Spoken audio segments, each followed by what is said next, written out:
This week, it's House MD meets lycanthropy as we discuss the 1995 science fiction piece of shit, Project Metalbeast.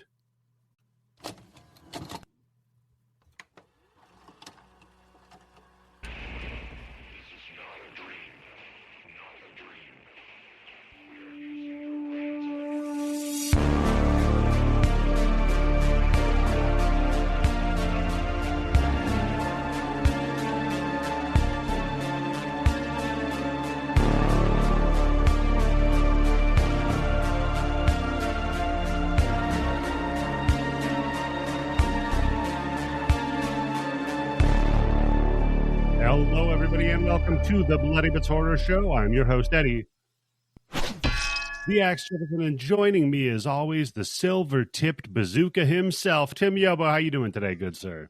I might misfire the first time, but that second time, when I blow, I blow. Well, we are here at the beginning of February, and we are recording our first episode of the year 1995. Tim, are you excited? Well, I know what the next couple movies coming up are, so we're starting on a low point and we're working our way up. Yeah. Definitely we're going to be getting up there with some of these movies. Oh, we're getting up there with Embrace of the Vampire, for sure. Well, I wasn't thinking about that one, but...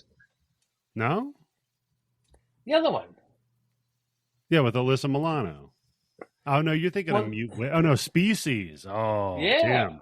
Yeah, Natasha Henstridge. At least she's legal, and it's obvious that she's legal, right? Because I think Alyssa Milano was legal. Didn't she do that where she just like barely turned 18 or something? She just got finished doing Who's the Boss, and this is her, Now we're going to show her who the boss is. Her showgirls moment with I'll Show You, yeah. Okay, so let's see. She was born in 1972. Damn. So she would have been 23 in this movie. Okay. Oh, okay. Fine. And she's only 4 years younger than me, so that's fine, right? Yeah. So there you go. Okay. All right. Isn't the rule half your age plus 7 and you're safe? I think that's for marrying and dating. I don't know about like watching. Yeah, watching doesn't work that way. For all of our listeners who are 18 years old, don't do that. That doesn't work. Man, so we're doing Project Metalbeast. On paper, this was a great movie, right? No, even on paper, this sounded like too much. This movie's just too much. Cut half the fucking storyline in half. Just do one or the other. It's a hat on a hat on a hat. It's somehow too much, but simultaneously not enough. Well, if you like long pipes, if you like really long hallways that you've probably seen in like countless other... I saw this hallway. I was like, I know I've seen this fucking hallway in like 5 other movies before. Oh, yeah. You had to have seen it a million times. But then before we get to that... even in that new Doctor Strange movie. The one with the... what the fuck? Multiverse of Madness. Oh, yeah, I haven't seen that. There's a scene where she's chasing him down a fucking hallway, very similar to what's being at the end of this movie. I think it was in, what was that show? Fringe? Remember that show Fringe? Yeah. I bet it was in Fringe. I'll bet it was in that. Yeah. Could have been in Nicole Jack the Night Stalker, because that shit doesn't look like it's new, right? That's true. By the way, this movie came out in 1995. Now, I have some questions about that. Because it really looks like it was made in fucking 88. When I first saw that this movie was supposed to take place in 74, I was like, I had to actually look it up. And I was like, oh yeah, that's right, we're doing 95 movies. So I thought this movie came out in 94 in the beginning, because I started to watch this on Tubi, and it doesn't have a great copy, so it could have passed for a movie that came out in 1974. And then I saw that dude with that fucking haircut, and I'm like, yeah, that's 1974, but it takes place in it starts off in 1974 for some fucking reason. That doesn't really matter. For a second. Well, okay, a lot of it doesn't matter. But Tim, we'll get to that in a minute, because before we do, I got to ask you something, buddy. Mm-hmm. What have you been consuming, my friend? I'm halfway through The Curse on Showtime. Oh, yeah, you were telling me about that, yeah. Every episode just gets more and more difficult to watch, but in a good way. It's just, oh my God, it's just disquieting to watch it. Okay. But I did go see Godzilla X-1, X minus color I got the equation wrong, but I got the movie right. In Okay. 4DX again, which I had to go see a movie in another 4DX because I think these seats are broken. Yeah. Because I mean, you know what it is, where you're moving around and everything Yeah. like Yeah. that. They Yeah. show the It's like a coming roller coaster. attractions. Yeah, Right. they show the coming attractions. I guess like give you a preview of what to expect during the movie because it shows everything with like the wind going in your face, the mist, and all that other shit, the smells. And the people in the movie don't look like they're gripping the seats as much as I have to. The 2 times I saw this fucking movie, this thing literally almost threw me out of my goddamn chair like 3 or 4 fucking times. Like to the point, I'm gripping onto the seat. I got my hand balled up in a fist in the fucking cup holder to brace myself on the fucking left side. I'm gripping onto the right side and all that shit. So I gotta see, maybe the seats are like fucking like they're not adjusted correctly, but chef's kiss to that movie again because it looks incredible in black and white. And isn't this the theater that's like a block away from your dispensary? No, that's I originally that's the one I should go to next because that's on 14th Street. The travel agency is also on 14th Street. This one I found that it opened up like maybe 7 months ago, and it's like a 20-minute walk from my house here. So okay. I was I'm not going to get on the train and go all the way down for that. That's where I'm going to go see nothing. Yeah. I was going to say, because maybe the weed has something to do with you gripping onto the seat and feeling like you're going to fall off of it constantly. No, because both times it was the same thing. And I was like, all right, now I'm braced. I know what to expect, but no, still. Right, yeah. And the idiots in front of me, they got a large popcorn. That shit was going all over the goddamn place. As soon as I saw them walk in with it, I'm like, you've never been to a fucking 4DX movie. Now, they do smell in the 4DX movie?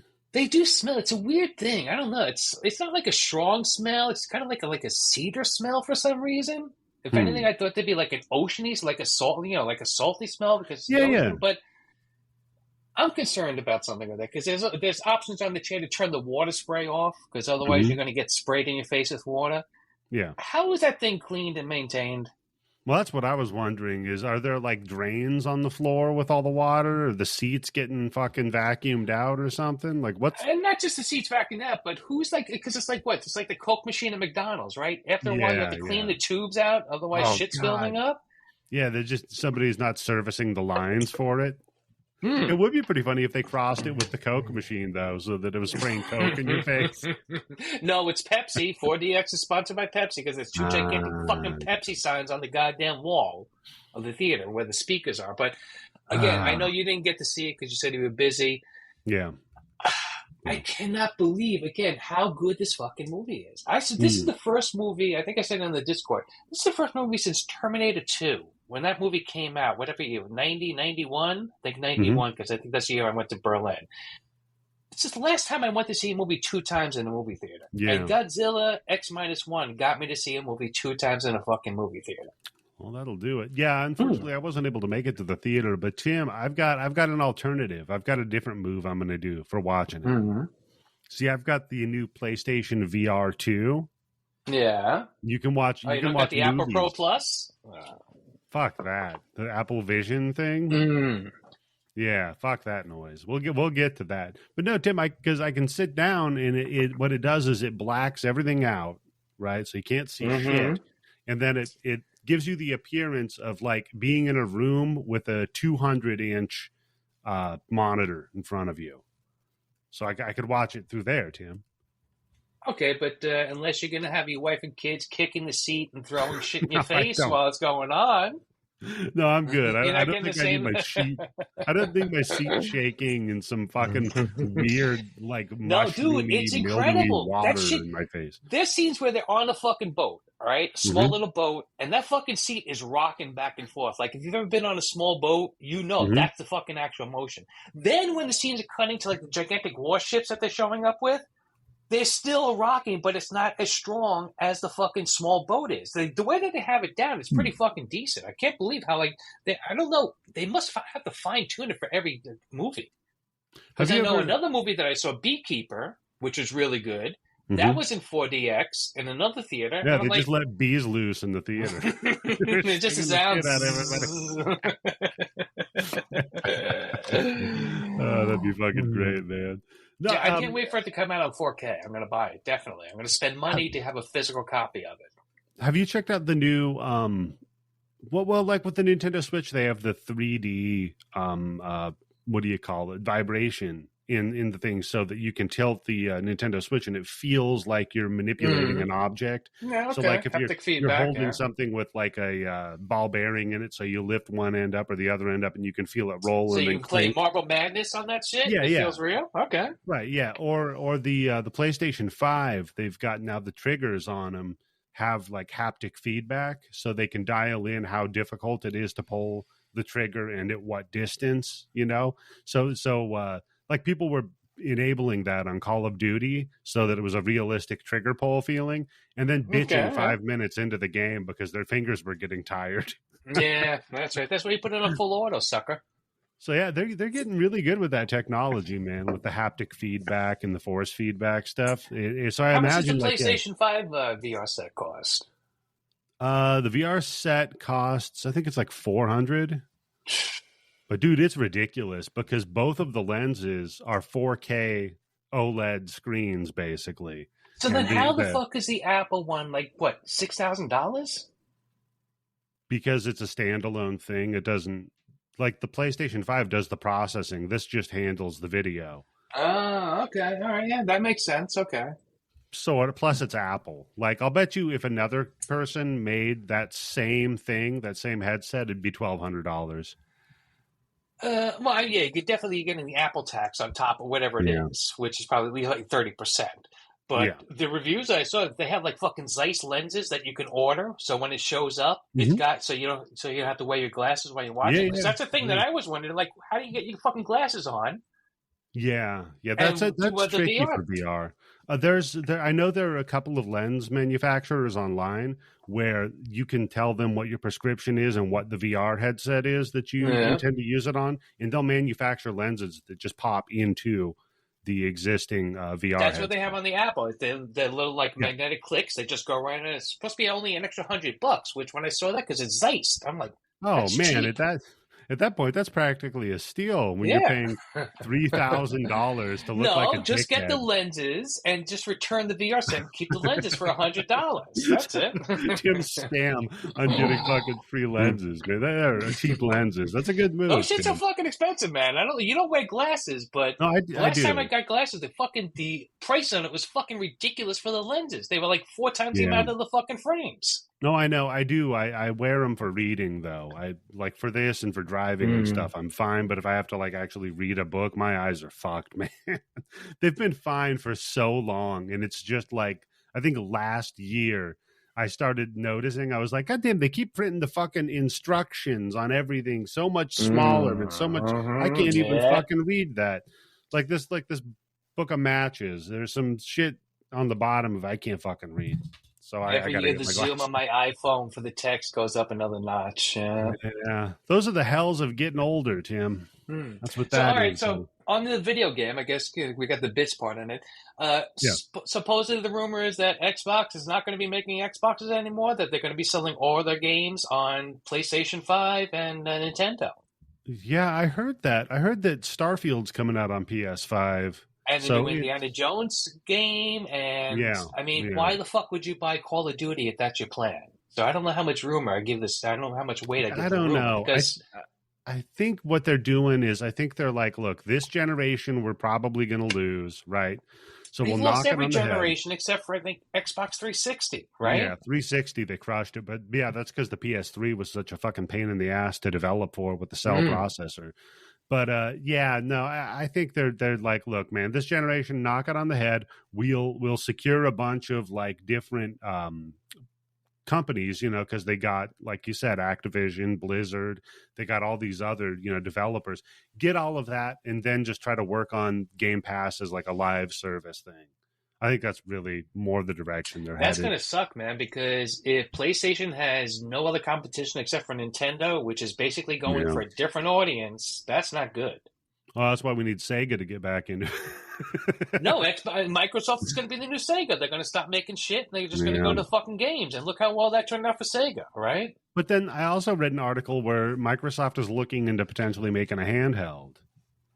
Yeah, so who knows? I think they're supposed to have the announcement next week, but I mean, they haven't done anything to quash these rumors, which can't be good for your stock. Yeah, it's hard to in the say. week or so that you're going to wait for the announcement to find out whether or not you're going to be making consoles anymore after 2 years, or just go exclusively to just selling games and licensing games. It's hard to say because there's also the rumors about the digital only Series X that they were showing. So it's basically the discless Series X, but It's it's got only a a matter larger of hard time. drive. Yeah, it's only a matter of Yeah. time before that's it, because less and less people are buying physical copies of Blu-rays, right? Yeah. It's all going to streaming. I'm Yeah. sure Sony has a benefit added to them if people are streaming more using their streaming services. Like they're getting licensing fees off of selling a PlayStation for an extra $100 because you have a Blu-ray disc in it. So yeah, it's funny because similarly, like related news to that is, you know that game Spec Ops: The Line? sounds familiar, but it's a war game, so I don't. It's a shooting game. I don't play it anymore. Yeah, it's too slow. So it's like your generic kind of like Call of Duty style game, right? But it's third person, so it's more Gears of War over the shoulder. But the thing is that you're going through, you're doing all of these war missions, and one of the missions is like, okay, you have to escort this group of people from point A to point B, but in between there may be some hostiles, right? Escort mission, yeah. Yeah. So you call in for a bombing squad to take out where you think the hostiles are, and they drop white phosphorus. Which, if you know anything about war, that's not great, right? That's a war crime, right? Yeah, now. So, but then you're like, okay, well, that area is cleared, and you run down there with the people you're escorting through this village you just bombed, and it was all civilians. So there were no enemies there. You just killed all these children and people, and it's a fucked up, like, crazy thing that they achievement? did. No, it's not a good achievement. Sometimes they're bad achievements. Like, you got killed 12 times in a row. You got that achievement. Yeah, shit like that, right? Yeah, that's true. I remember the old Ninja Gaiden games. If you kept getting your ass kicked, they would put it into Ninja Dog difficulty, and they would insult you the whole time. Oh my god, those games! I was just looking on Game Pass. I was looking at all the games because I just downloaded Batman Arkham Knight because everybody's talking about how great the game looks after it's 10 years old. It does look good. And I remember playing the game. It was a great looking game. Yeah. So it looks really good. And I just seen all those Ninja Gaiden games, and I'm just like, no, my hands can't take it. I don't have those reflexes or anywhere near the patience that I had then. Yeah. Even then, I didn't have patience for that fucking game. But that was our generation's Dark Souls. The Ninja Gaiden. Okay, so I will, just by you saying that, I will never play Dark Souls because if that's Ninja Gaiden plus a generation, fuck that shit. I'm not going to be able to take it. No. The only thing I'll give the Dark Souls credit for, though, comparatively, is like there's more saving, so you make your progress. You don't have to repeat yourself quite as much. Oh man, those fucking lanterns and some shit that you had to find to go save. Oh man, and even worse was how fucking infuriating it was that you would get killed by some shit that was off the screen and you had no fucking idea what happened. You were just dead. Yeah. That's actually one of the things in that game, Team Fortress 2, the first person shooter, that they added the kill cam. So when somebody shoots you, you see who killed you. So it's like, okay, now I'm going to go get that fucker. Oh, I think they put that in. I think that originated in Call of Duty because I think there was a couple of Call of Duties where you didn't see where the fuck you were getting killed from, and then they put it in because that's how they got rid of the campers and the fucking like people were cheating underneath the map and all that shit. Yeah. Yep. So back to that Spec Ops game, they delisted that from Steam, Xbox, or from Microsoft Store and PlayStation Store just this week. So copies of it have gone up from like $4 a piece to like $100 a piece. Yeah. Isn't that crazy? As soon as you ban something, that's it. You just increase on the price of it until that's it. And then... Yeah. So there you go. Oh, man. So, Tim, what is your history with Project Metalbeast? Probably nothing. No, I've watched this movie within like the last year and a half. I don't know how or why, but I've watched this movie maybe thinking it was good for us or good for the grind bin, or there's a mustache in this movie halfway through, right? There is, Daniel's podcast, right? But I recognized it. I don't think I finished it, but I recognized like the first like half of the movie. Okay. Yeah, because again, on paper, it sounds like it could be something. 1974. Take our own Kim Delaney. Yeah, Kim Delaney, and you got a CIA agent injects himself with werewolf blood he found, and then Duke they put Nukem. him in. This guy's fucking Duke Nukem, right? He really is. Yeah, yeah. So, Or but it Guile sounds from Street Fighter. It could have done too. so. It sounds like it could be a lot of fun. But again, then they add in the weird like metal based skin replacement that really doesn't mean anything. There's really no purpose for it. Exactly. Nothing at all. Like I said, there's a hat on a werewolf's mask. There's no Yeah. need for it. You already got your werewolf story. That's Right? it, Yeah, you got a werewolf. That's Or literally all you you forget need. the werewolf story. You got the metal story. Soldier got injected with metal. He drove him crazy. He's going fucking nuts in this fucking underground facility. That's it. So, Tim, you either need Project Metal or Project Beast, but not Project Metal Beast. Don't mash these movies together. Come on. Yeah. Understand. This is not fucking peanut butter and chocolate. Doesn't go good together. No. This is lamb and tuna fish. Give the werewolf some peanut butter and chocolate. Maybe it'll kill him faster than the fucking missiles. The fucking missile. This is ridiculous. Okay. So, written and directed by Alessandro De Gaetano. Okay, I think I did that one. Very, very limited history on this dude. He did a bunch of like direct to VHS shitty horror movies. Makes sense with this one, yeah. Nothing you've really ever heard of, though. He did like Haunted. What else we got here? Butch Camp. This one sounded fun. Bloodbath in Psycho Town. Hold on. Butch Camp? Yeah, Butch Camp. Okay. Oh, yeah. You know what, Tim? Mm-hmm. That stars Judy Tenuta. Oh, God. So First of all, did you just call her Jewy Tenuta? Yeah, Judy Tenuta. Rented lips, sorry. But here's the premise for you, okay? A closeted gay man gets fed up with being pushed around and signs up for Butch Camp, a macho training boot camp run by a butch lesbian. Judy Tenuta? Yes. Oh, I bet you there's a mustache in that. If not, there's got to be at least a beard or two. There's certainly a beard. That's for sure. Oh my God, fucking Tenuta. God damn. Guess what year that came out? It has to be like Judy 88, Tenuta. 89, because that was about the time she was on Stern, and that would be the only time that like most people would know her. Try 1996. So late in the game, Tim. Very late. She's in the already game. well past Emo Phillips. Yeah, that relationship is done. That's rough. Okay, we have to add that to the list. Yeah, but Bloodbath in Psycho Town, this we might want to check out. Okay. A film school project becomes an exercise in murder as video demons take the students on a grim journey into subliminal psychic nightmares that travel the dark and lost highways of their tormented souls. No. Too much. Again, too fucking much. This guy can't just do a little, right? But he's I'll like, tell you what. I might never get to make another movie again. I got like 8 ideas in my head. I'm going to squeeze them all in just in case. But this is a good guy though, because he did that one in 1989, right? So you're like, okay, I get that. His next nearest thing that he made is 1979. This movie Scoring. Okay, Ooh, I bet you that's good. Now this one, Tim, when we said he needs to do a lot less, he fucking nails it. An all women's basketball team competes against a men's team. That's all I need.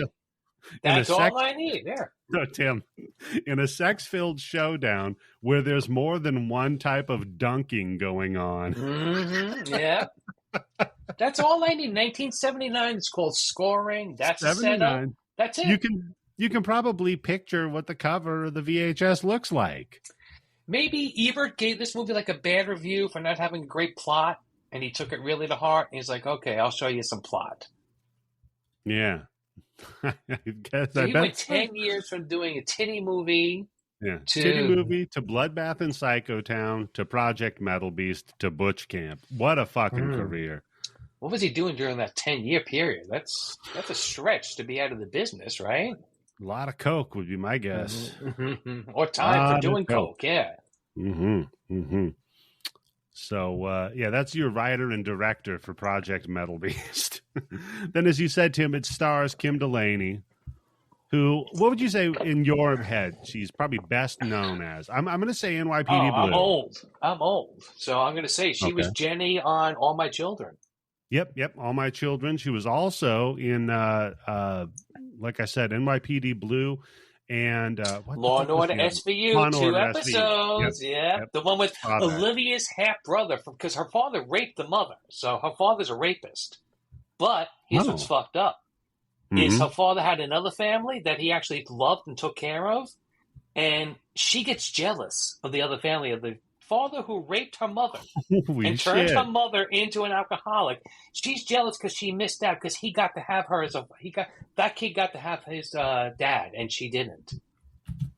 But yeah, she plays a police captain in it that she thinks that her half brother raped her sister during prom, made her sister kill herself. So the police captain, Kim Delaney, spends 15 years setting up Olivia's brother, but thank God Olivia just found out she had a brother just in time to save him from being persecuted for a rape he didn't commit. This is off the top of your head? Yep. Wow, Tim. you have like those such episodes, an ability. I am Rain Man when it comes to Law and Order SVU. I'd like to be on another podcast. There's a podcast I listen to called These Are Their Stories, where they do all the Law and Order SVUs and criminal intent and all that stuff, and they have a contest where you can be on a guest host, and I applied for it because I'm like, hey, fuck that shit. Nobody's going to beat me on that. Be on there. Yeah, this is where you are a savant, Tim. I found my niche. If only somehow I can make money off of it. What the fuck? So I found another Kim Delaney movie, Tim.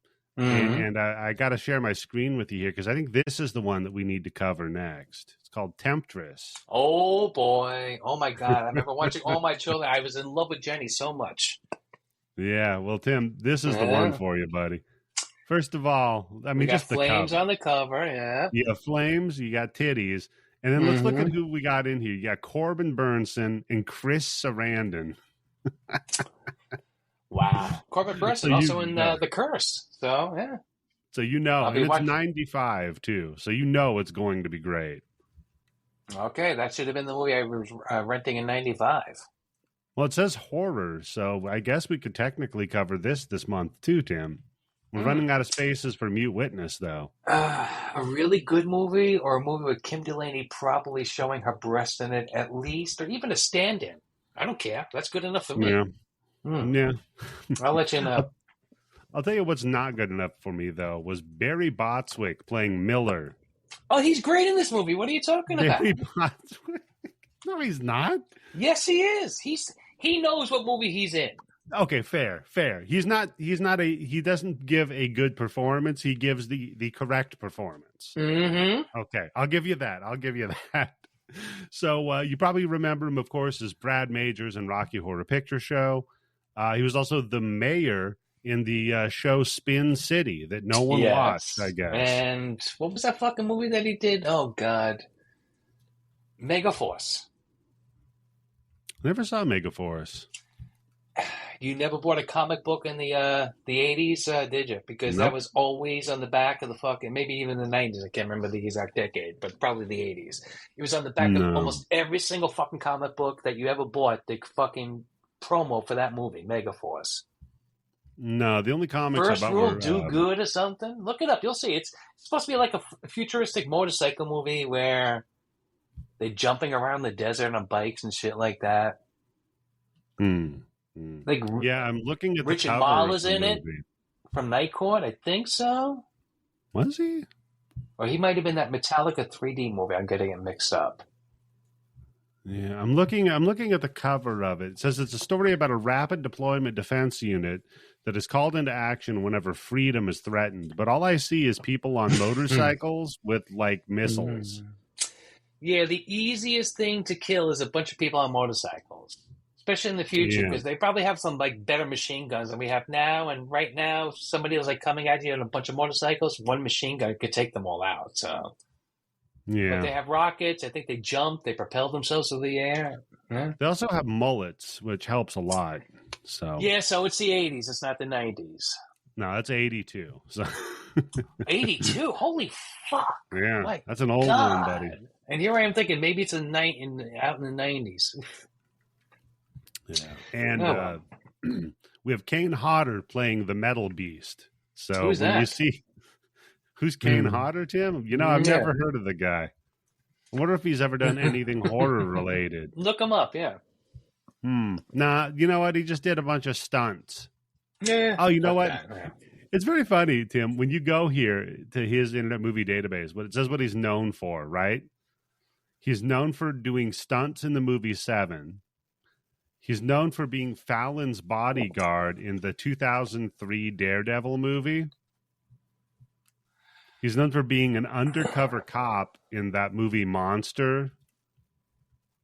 That's what he's known for. Wait, Monster, the Eileen Warmer story, or Yeah. Those are the three biggest things that you would know Kane Hodder from. I guess he's going for the most recent things, so like the younger generation can find him, right? You know, like, not like Jason. Nobody would know him as Jason. Is he figuring like it just goes without saying?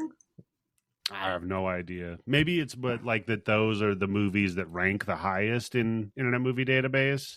So it just goes off of that. Like, I don't know. Higher than Friday the 13th, I guess. I don't know.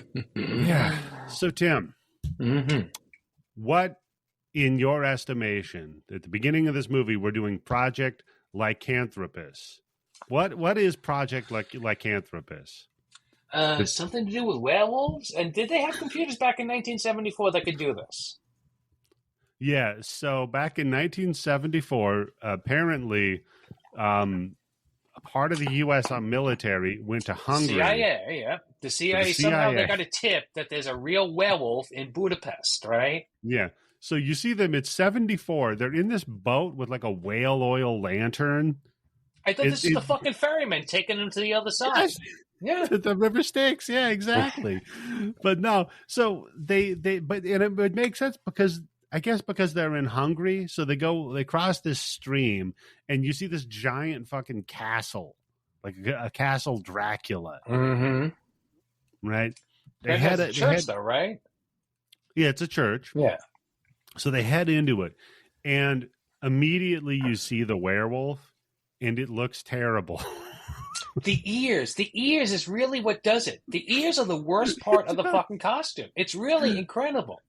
It's so bad. It is so bad. Go out if you can find like just some pictures because it's not all of the creature effects and it's not all of the practical effects that suck on this.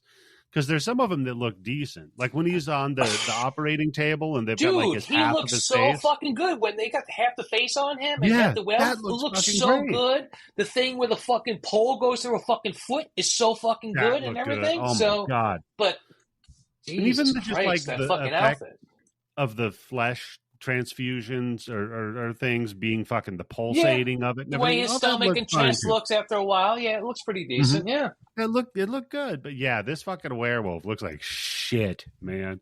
It looks so terrible. Looks like one of those stupid cats with those really elongated ears and then hair that comes out 3 feet over their fucking ears. Yeah, not a good look. Anyhow, it pounces on some dude who we're going to find out is our hero for this movie, and attacks his partner, rips his partner apart. Right, so. They stalk their way through this old castle right after the pouncing, and he shoots this werewolf a few times, pow, pow, pow, with what you assume is silver bullets. Werewolf falls down dead. They take a bunch of blood out of the werewolf. But here's what's stupid about the movie, Eddie. It doesn't even give us the option of being concerned about, wait, did this guy shoot him with a regular gun and the werewolf's going to wake up and attack him? Or are there silver bullets? You find out, 20 years later, you find out there's fucking silver bullets in the motherfucker. Yeah. And not only that, then he domes his partner. Remember, because his partner got bit. He was like, sorry. Carrying you back to the fucking boat? How am I going to explain that to the fucking old Budapestian guy here? Whatever the fuck you call it. Hungarian. Yeah, exactly. So they get they take the sample of the blood, they bring it back to the CIA headquarters, and they test the blood. I also have written down is, dude, take the fucking head. Because you know what's better than werewolf blood? A fucking werewolf head. That's true, yeah. And if nothing else, you could mount that fucker on your wall. But doesn't a werewolf turn back into a human after a while? That would make it the greatest fucking wall mount ever, because one day you come over, it's a werewolf. The next day you come over, it's just some fucking dude's head on your wall. You think it changes every moon cycle, even after death? That'd be fucking funny. That'd be a pretty good one. Now, so they analyze the blood, Tim, and they find out that they're like, well, we got the blood test results back, and there's no diseases in it, but it does have an extra chromosome. Now, so it's not human, yeah. The only other reference of extra chromosomes I'm familiar with is having Down syndrome. Right? Well, so this is 1974, so they might not have, been up on medical science. Yeah. So you think they're just calling Down syndrome people werewolves? Is that what's going on back in the 70s? I don't want to picture that at all. No, that's... No. They're like, that's not a werewolf. That's your brother, Harold. We ran him out of the house. He lives in the woods now. He eats fish heads from the trash. Don't go outside at night. You hear him howling. He howls at the moon, Harold. So, one good thing about this motherfucker who plays a werewolf, he knows how to fucking scream in pain. Oh, yeah, he does. I'll give you that, man. This guy fucking goes for it with his vocal performance on it, with his screeching. Oh, my God. So the doctor tells him, look, man, don't experiment with this blood, because if you inject it into a human, the human is going to reject it, their body, their immune system. It'll turn it into pus, and then they'll swell up and they'll explode like the girl from Violet Beauregard from Willy Wonka. Right. So the guy's like, all right, well, you're right. I'm not going to do that. I'm not going to be a dumbass. I wouldn't be that stupid. Come on. Yeah. You'd have to be a total dickhead to do that. So cut to nighttime. He sneaks into the lab and injects. But he doesn't inject it.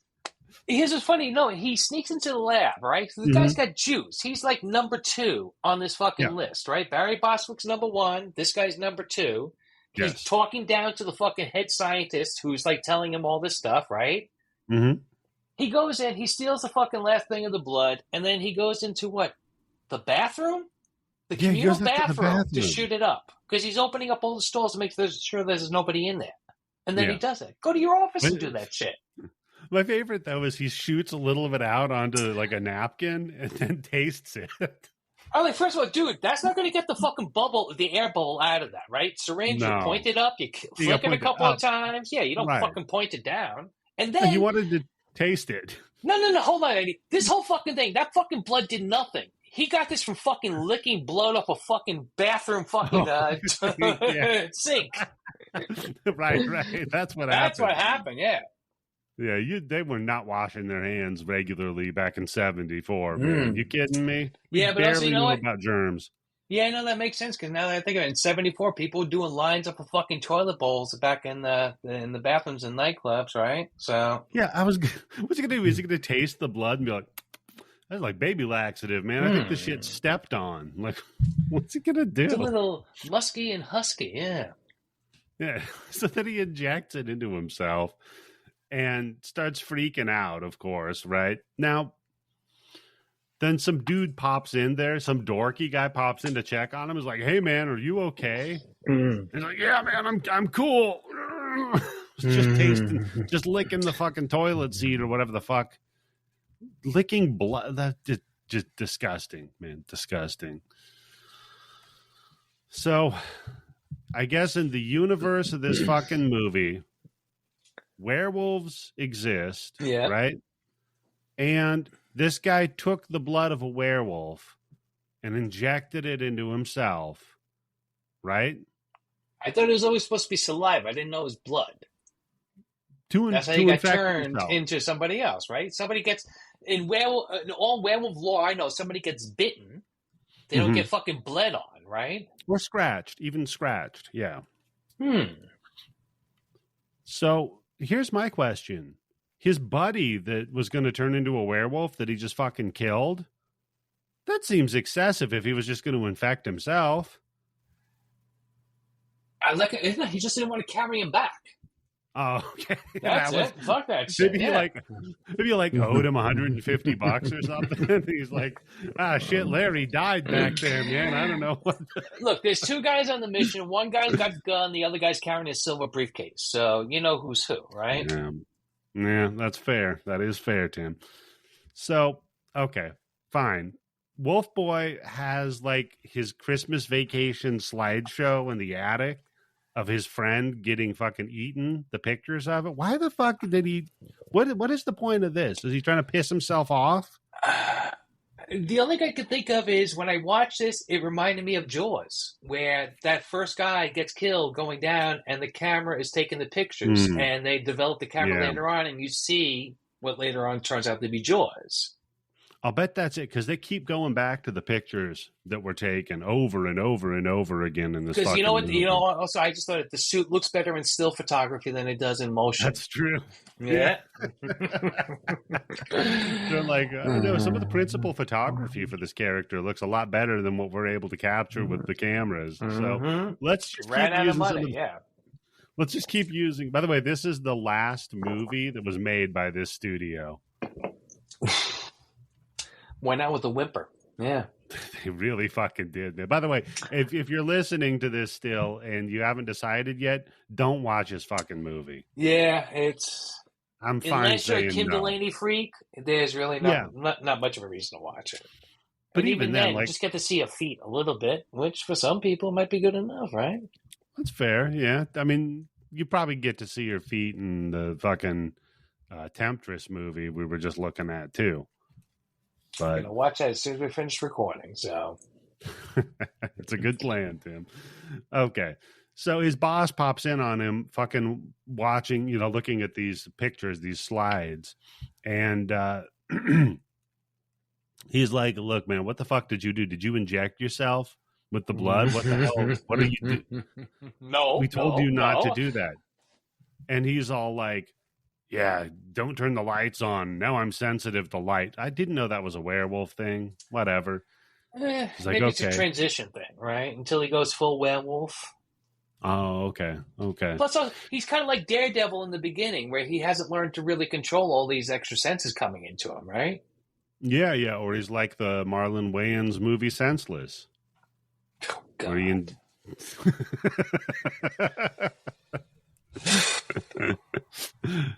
It's like that. He hasn't learned how to control because he can like super hear because he hears the people in the lab making fun of him. And he's all like, yeah, they're making fun of me in the trip that we went on, saying it was stupid. And he's like, and I can hear your heartbeat. Maybe it's just me. It's probably just me. But if I just injected myself with werewolf blood and I survived after the doctor told you you're going to probably die, your body's going to explode, shit like that. And all of a sudden I had the hearing of a dog and I could tell people's heartbeat. The next thing we do, can I lick my balls? When do you get to that point, right? When you're testing your werewolf powers, when does that become like, let me test to see if I can do that? I think you first have to verify that your dick does the red rocket thing. Oh, yeah, the lipstick, yeah. Yeah. And once you see that, then you're like, okay, it's open season to lick my balls, right? You can't have one without the other, I don't think. It depends. No, that's true. I mean, I guess maybe he only does the lipstick thing when he's in werewolf mode, but in human mode, he can't do that, right? But then would that mean he can? That's the one thing he keeps, yeah. In werewolf mode? Yeah, werewolf mode has got to be. That's how he kills himself, because he falls asleep in werewolf mode, licking his balls, and then when he transfers back to human form, he breaks his back. He breaks his fucking neck and dies. What a way to go, though, man. A smile on your face, among other things on your face, but yeah. Balls on your chin. But he really made it. So, he's like, you're getting nervous. I can hear your heartbeat, and you stink of fear, right? So then Butler goes wandering about in the lab, and I think he hears somebody like listening to porn or fucking or something. Is that what it was? That's what it sounded like. And he goes back into the hematology lab and attacks this chick, Michelle, and this fucking lab tech, right? And then what the fuck happens to her? Because then he doesn't kill her or anything. Just the next morning, she walks out of like the corner she was attacked in, all bloody. So what do you think happened there, Tim? Well, here's the other thing too, is because this movie, there's some things where like shit happens and then just like cuts to the next scene, like nothing happened before this. Yeah. Is that supposed to be her mother? And is that why they're doing a 20-year jump? Oh shit, Tim. Yeah, that's right. I'm pretty sure. Because at one point, what's Kim Delaney's last name in this movie? Because the first woman, she's got like a Spanish-sounding last name, and then there's a scene where later on Kim DiCarlo. That's Anna it. DiCarlo. She's the daughter. Because there's a scene where later on she's looking through a file, she sees the photographs, and there's a piece of paper that just says like, "I'm sorry, Anna DiCarlo," or something like that. Oh my God, you're right. She's the daughter. That's why there's a 20-year fucking jump in this movie. Wait a minute. Why do you have to do 20 years later? What's the fucking purpose of this shit? Why go through all this fucking shit with the cryogenics and all that other? See, it's a hat on the hat on the hat. That just blew my fucking mind, Tim. So, Tim, what you're telling me is this man she might be the daughter of the werewolf. Yeah. This man injected himself with werewolf blood, ran around, heard porn or something. Hold the fuck on. That's why he hesitates when he sees the fucking cross necklace, because that's his mom. That's her mother's cross. Oh, yes! I had a question about that. Yes, okay, I have a question too. Like, what the fuck is that? Why? Fucking werewolves aren't fucking bothered by crosses. Unless all of a sudden this werewolf got bit by a vampire right before they got his fucking blood and injected into the soldier. So, Tim. I just figured this fucking movie out. Yes. So, Tim, in the world of this movie, a man went on Project Lycanthropus. His buddy got bit by a werewolf. He killed the buddy because he just didn't want to carry him back. Yeah. Got the blood from the werewolf, licked it off of a napkin in the bathroom, then injected himself with it, turns into a werewolf, hears pornography in his head somehow, because I fucking heard it, runs into like the bathroom, sees a nurse there, and then, to quote Snoop Dogg in 1993, all the while they did it doggy style. Next day, she comes stumbling out of there, tore up and bloody, but not dead. Yep. And all of this is in service to the fact that we're doing a 20-year time leap so that our main character is the bastard child of a werewolf rape. Yep. Then why didn't she get werewolf powers? Because they probably ran out of money. Because also another point where how do you have an injury like that and you're able to fucking run around for the rest of the movie like nothing happened yet, like 3 minutes, right? Yeah, the rebar through the foot. Yeah. That's a great fucking question. We'll definitely get to that shit. Oh my God, that's why he saw that fucking cross necklace, because I watched this movie 2 times. And as soon as I saw it, I was like, why the fuck is that happening? Tim. Yeah. You just blew this whole fucking movie wide open. Anyhow. It's a good movie now, Yeah. Now it's a great movie. So we blow forward 20 years and 9 months, let's say, and we meet Anne. So wait, hold on, because now there's no way Kim Delaney is a scientist working for the fucking top secret government fucking facility underground, a la Day of the Dead, and she's 20 years old. Well, Tim, you got to remember one thing, buddy.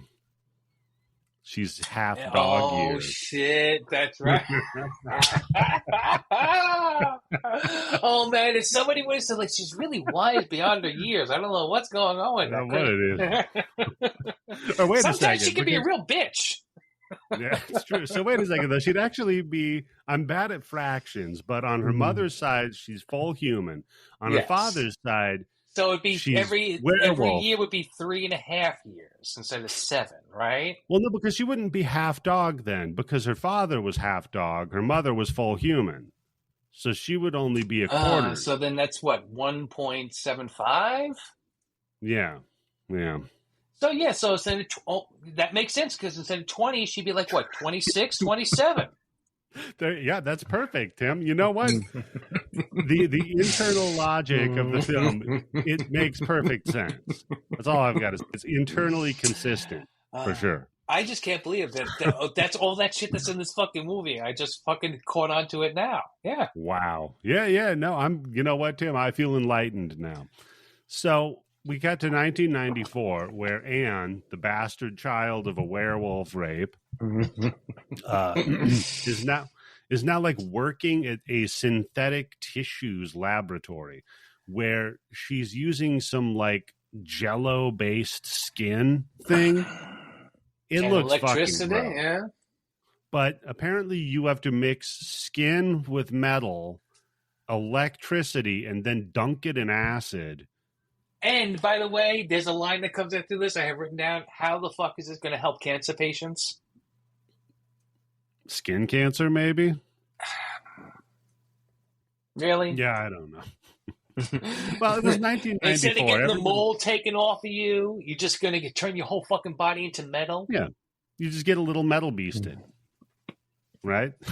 That's all. Everybody just gets a little. Oh, and so that's the other thing. This new skin turns hard as steel. So that's why it won't work. You can't transplant it onto people because people's skin isn't like steel. Yes, and they'll die. So now we cut to our big bad guy for the movie, Barry Botswick, playing Miller. He's now a colonel, right? This just makes no sense. A colonel in what? You're not a colonel in the CIA. You're not in the NSA and a colonel, right? In the CIA, a colonel? No, that's not a thing. I don't believe. But now, he's telling a general what to do as a colonel. Yeah. Somebody points that out on Internet Movie Database. Says after Miller arrives at the lab, Dr. Carlo refers to him as Colonel while discussing his sudden takeover of operational authority on her project with Hammond. Hammond, who holds the rank of Brigadier General. Military hierarchy would never allow a colonel to take operational authority away from a higher-ranking officer like Hammond. Make him a politician. That's all you have to do. Yeah, just make him a bureaucrat of some sort. Yeah, because at one point he says, I'm in charge of your budget. I can take all the money away from this, and I can fold the two things. You can't do that as a fucking colonel of the CIA. Cut somebody's budget. I don't even think Colonel Sanders could have done that. You know? So, although Colonel Sanders might have wanted this skin recipe. Can you imagine that? Because some of it does crispy? Look extra fucking. You get 3 skins on your chicken, Tim. Yeah, but no, if you break your fucking customer's teeth, they can't eat your fried chicken next time. So that's a good point. Yeah. Which, by the way, you can bleep this out so we don't get sued. Thanks Kentucky Fried Chicken for giving my wife food poisoning last week with the fucking coleslaw. The coleslaw? Yeah, she gets that shit. I keep telling her. And she's like, it looks a little dry. I'm like, that means because it's old.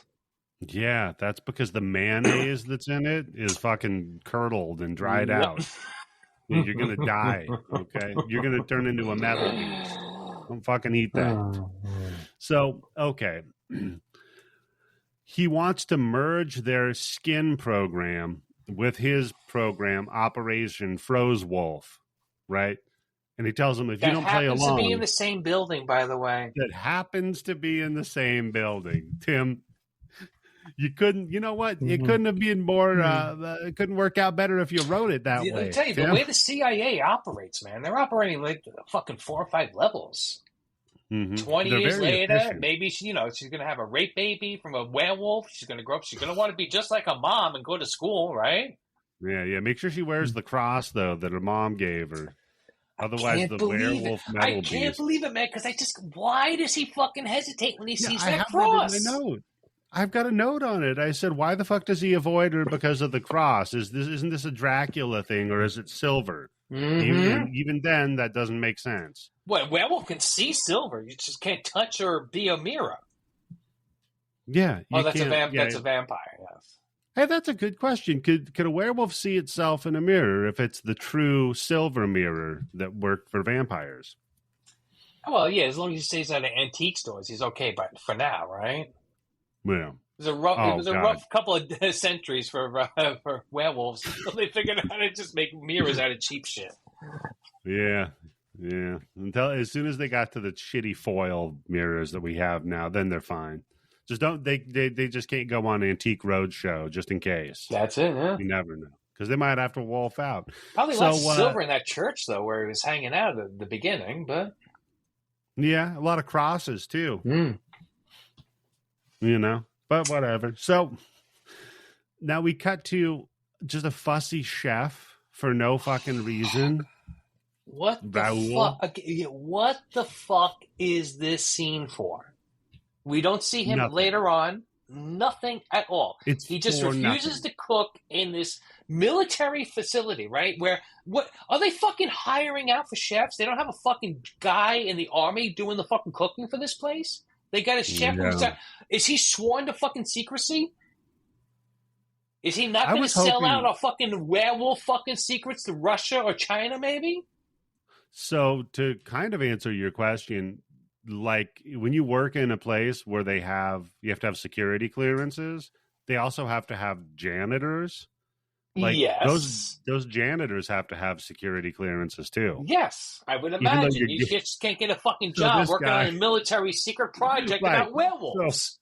So Raul the chef, who's fucking going out of pocket on everybody, just dealing on people, telling them how they need to go get holy water to bless the place, or else he's not going to work there. And you know what I was hoping for, Tim? I was really hoping for like a scat man from The Shining. So Raul he comes all the way back at the end. He's like, oh, fuck it, I got to make that breakfast anyway. They serve in our country. Right. They're helping us with werewolf control. Yeah. Because remember, in The Shining, that's where we met Scatman, was in the kitchen. And he's, bebopping around telling everybody, like, here's how you do this. Here's the foods over here. Right? And then he shines with Danny. So if Raul would have just, like, shined with, who would he shine? I guess Kim Delaney. Yeah.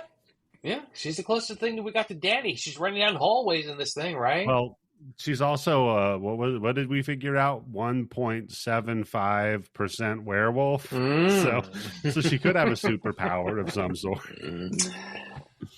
He wants holy water sprinkled all over the place. And he won't be fooled either, because the other guy, I think his name is Larry. The guy who looks like the guy from Fine Young Cannibals. He does look like he at one point he even says, like, I tried to trick him. I just gave him some water. I told him holy, and he busted me. Like, what the fuck? How can you tell it's not holy water? What the fuck? Because he says, I don't care if you get a FedEx from the fucking Pope. Just get the holy water here. Here's a vial of water. No, it's not holy enough? No, I guess not. There were holes in the story. This fucking guy, though. Yeah, so, but I guess it's because they're storing the froze wolf in the walk-in freezer. Is that what it was? Because it looked like just like the kitchen to me. Because I've written down, you're keeping the dead body in the kitchen freezer, which... So I think that's why the chef was pissed and he wanted holy water. Why would you have those kind of freezers in your kitchen? Well, you have to have a walk-in freezer, but not one the size of the fucking lab from Reanimator. No. This is like if you're going to freeze. Here's a joke that Chef Robbie will get. If you're going to freeze the bread that Lucille Ball made on I Love Lucy, where it just kept coming out of the oven till it was 13 fucking feet long, that's the fucking freezer that you put that loaf of bread in. You don't put anything else in that. That's a fucking cadaver. That's a fucking morgue. Yeah. Plus, isn't this whole building the place where they've been storing the froze wolf for years anyway? Why did they need to move him to the fucking walk-in freezer for the kitchen? So many questions about that fucking Gallery 2 fucking thing, okay? So it's not in the basement. It's not on the top floor. It's between Gallery 1 and Gallery 3. Gallery 3, yeah. Who's taking care of that facility? Who's keeping the upkeep on that? Yeah, you mean the tanks where all the fucking illithid have the people they're going to turn into mind flayers here in a minute? Are they? Okay, here's the other thing. Is because at one point we see there's 2 tanks, and then later on, 20 years later, there's like 4 tanks. Yeah, they found more. I get, or maybe not. Maybe one of them was a Dracula, one of them was a werewolf. There was a Frankenstein, a They got their mummy. own dark universe thing, but it just didn't work out. Yeah. Yep. They had an invisible man in one. It's the one that looked empty. You know, that'd be a By the hard one way, because I could. our werewolf's cock isn't invisible while he's in the goddamn tank, is it? No, it is not. Very strange for a 1995 movie. You do get some full frontal of our Metalbeast. Yeah. So that's you know. Now you know why they have to pack their pants with potatoes and shit. Yeah, not enough tits in this too. Nothing. I know that's not enough. That's for a 95 movie, we get some fucking peen, but we don't get any tits. So I mean, you know what? That's one for the ladies, though. Yeah. Good for them. This movie, I like to just say, because the hero is the product of werewolf rape, this is one of them for the ladies, Tim. It's an empowerment movie, right? It doesn't even got to be an empowerment. I've seen what women write for their fucking weird fantasy fiction shit on the internet. They're getting fucked by werewolves, Tim. I mean, well, we got Twilight and all that other fanfic, right? So, then the Wolf with Jack Nicholson. Yeah, thank you, Nancy. I think Friday. that's what. Yeah, I think that's what started the whole women wanting werewolves to fuck them. Was Nicholson? Maybe. I think. Never seen it. You know what? Look, go watch it and then tell me you don't want to fuck Jack Nicholson.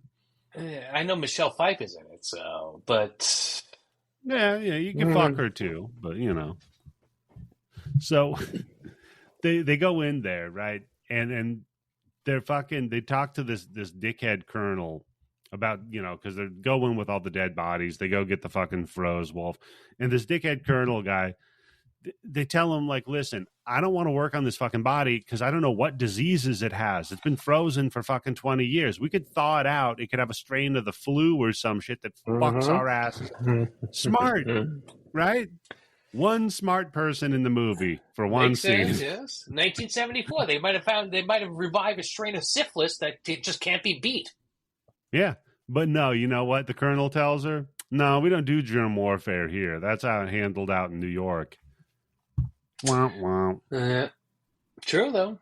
I forget the name of the island that he mentions. Yeah, but it's true. Plum Island. Yeah. Yep. So you live there, you're plumb unlucky. Yeah. So they settle on him getting a refresher dead body. That's what they land on as being the compromise, right?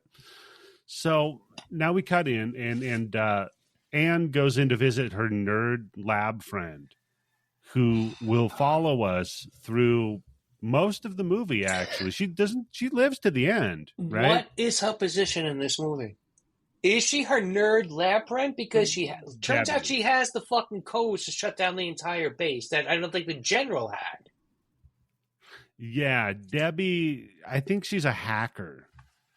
I think that's what she's in here for. Why do you need a hacker in this fucking medical facility that you're trying to make synthetic skin for fucking cancer patients to turn them into metal? You got me, Tim. Yeah, apparently this movie just doesn't make any sense.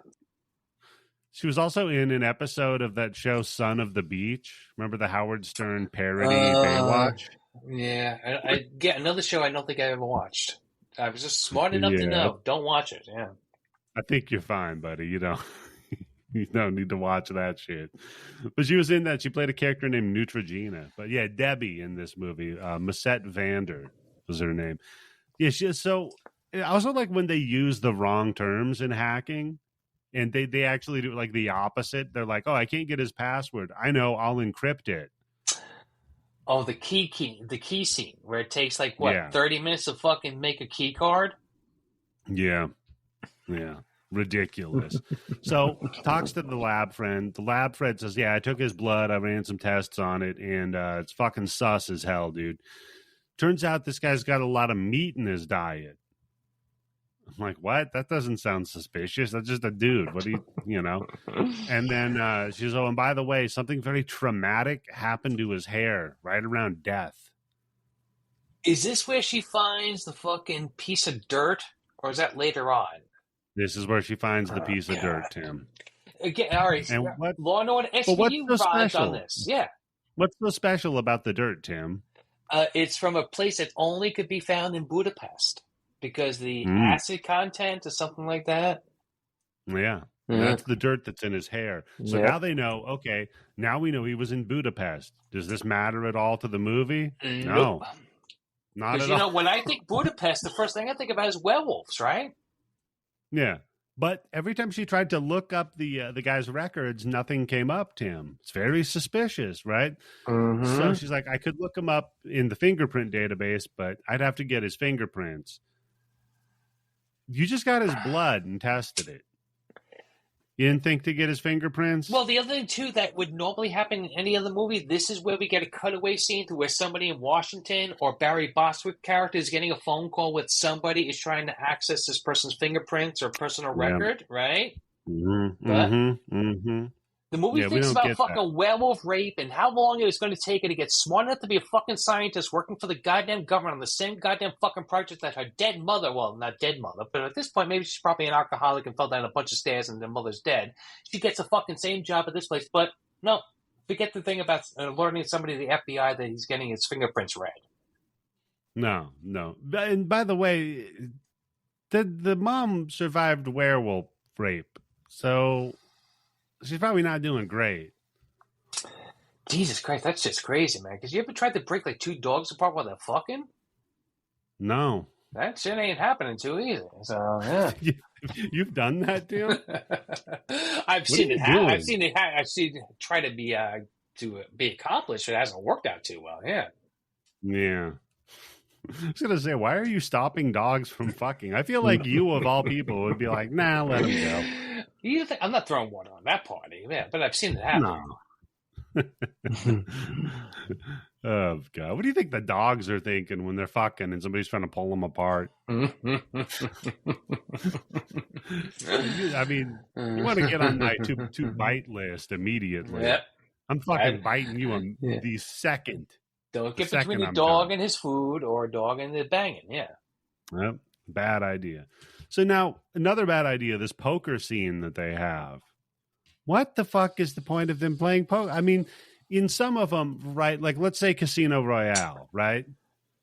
There's a reason that they have the poker scenes in that movie. Oh, man, if we would have gotten a scene later on where Kim Delaney is smashing the general's balls underneath the fucking broken out wicker chair. God, yeah. Well, what bothered me most about this is it turns out that the fucking general ends up having a royal flush with like jacks and kings, I think, which is really fucking hard royal flush to beat. Oh, Full House. Full House, sorry. And she has a fucking royal Jackson flush. King. Yeah. A 1 in a million fucking hand. Yeah. To get that hand against a full house, what are the odds on that? I mean, it would be the same as the odds to get any hand against any hand. What, the best hand in the game versus maybe not the second or third best, but the best hand that you could possibly have versus like something that's just in the top 10 hands of having. And that's at the same fucking time. I was making a joke about like the fact that any hand of cards that you're dealt statistically is just as likely as any other hand of cards. Right. Yes, but we're talking like the two top hands that you can have in fucking poker at the same time. Right. I get your point. That if you're writing a scene like this, just be like, I got 2 pair. Oh, yeah, well, I got 3 of a kind, so I win. Yeah. You don't have to have like the 2 highest fucking hands. That's stupid. This is where you're going all in. This is where the general's fucking putting up his fucking silver coin collection on the fucking table, right? And she's like, well, I'll put up, I don't know, whatever she got. Yeah. Whatever fucking shit she had. Yeah, so whatever. They do that while, by the way, somebody's doing the graft. They're playing poker. And the operation for the graft looks fucking disgusting. Like, whatever the shit... I thought it was her doing the operation, right? Well, yeah, she goes in to supervise over it too, right? Because they're all doing it. Because the way they do it is crazy. So they take the skin off and they dip it in acid.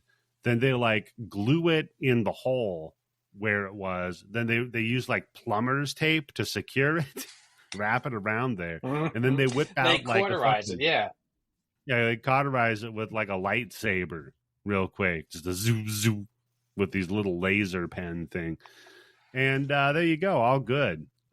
Little problem, though. They do the little bioscan of him at the end, and they're like, we got an issue here. There's some inorganic material in the sternum. So they go digging. They're like, hey, wait a minute. This is mortician's wax. This isn't skin. And they pick that out, Tim, and then they just start picking bullets out of this dude's chest. So, right after Barry Bostwick shoots this werewolf 3 times in the chest and tells the other CIA guy with the fake mustache, no, whatever you do, do not take out those silver bullets, because who knows what's going to happen, right? Because now we find out that he shot him with the silver bullets, and that's why he was able to kill him. They also went to the trouble of not only freezing the guy in a government facility, but hiring a mortician to come in and wax those holes shut. Yeah.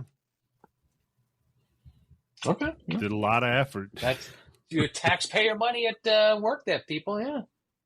Well, because if they don't spend the mortician wax budget this year, they won't get it next year. Yeah, that makes sense. Yeah, you can only use it so many times, right? Yeah. You got to make sure you spend your mortician's wax budget or else, buddy.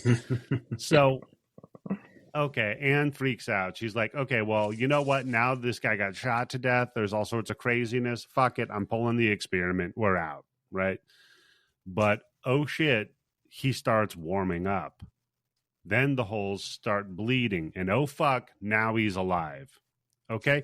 And so far, like from a writing perspective, you can still do something interesting with this, right?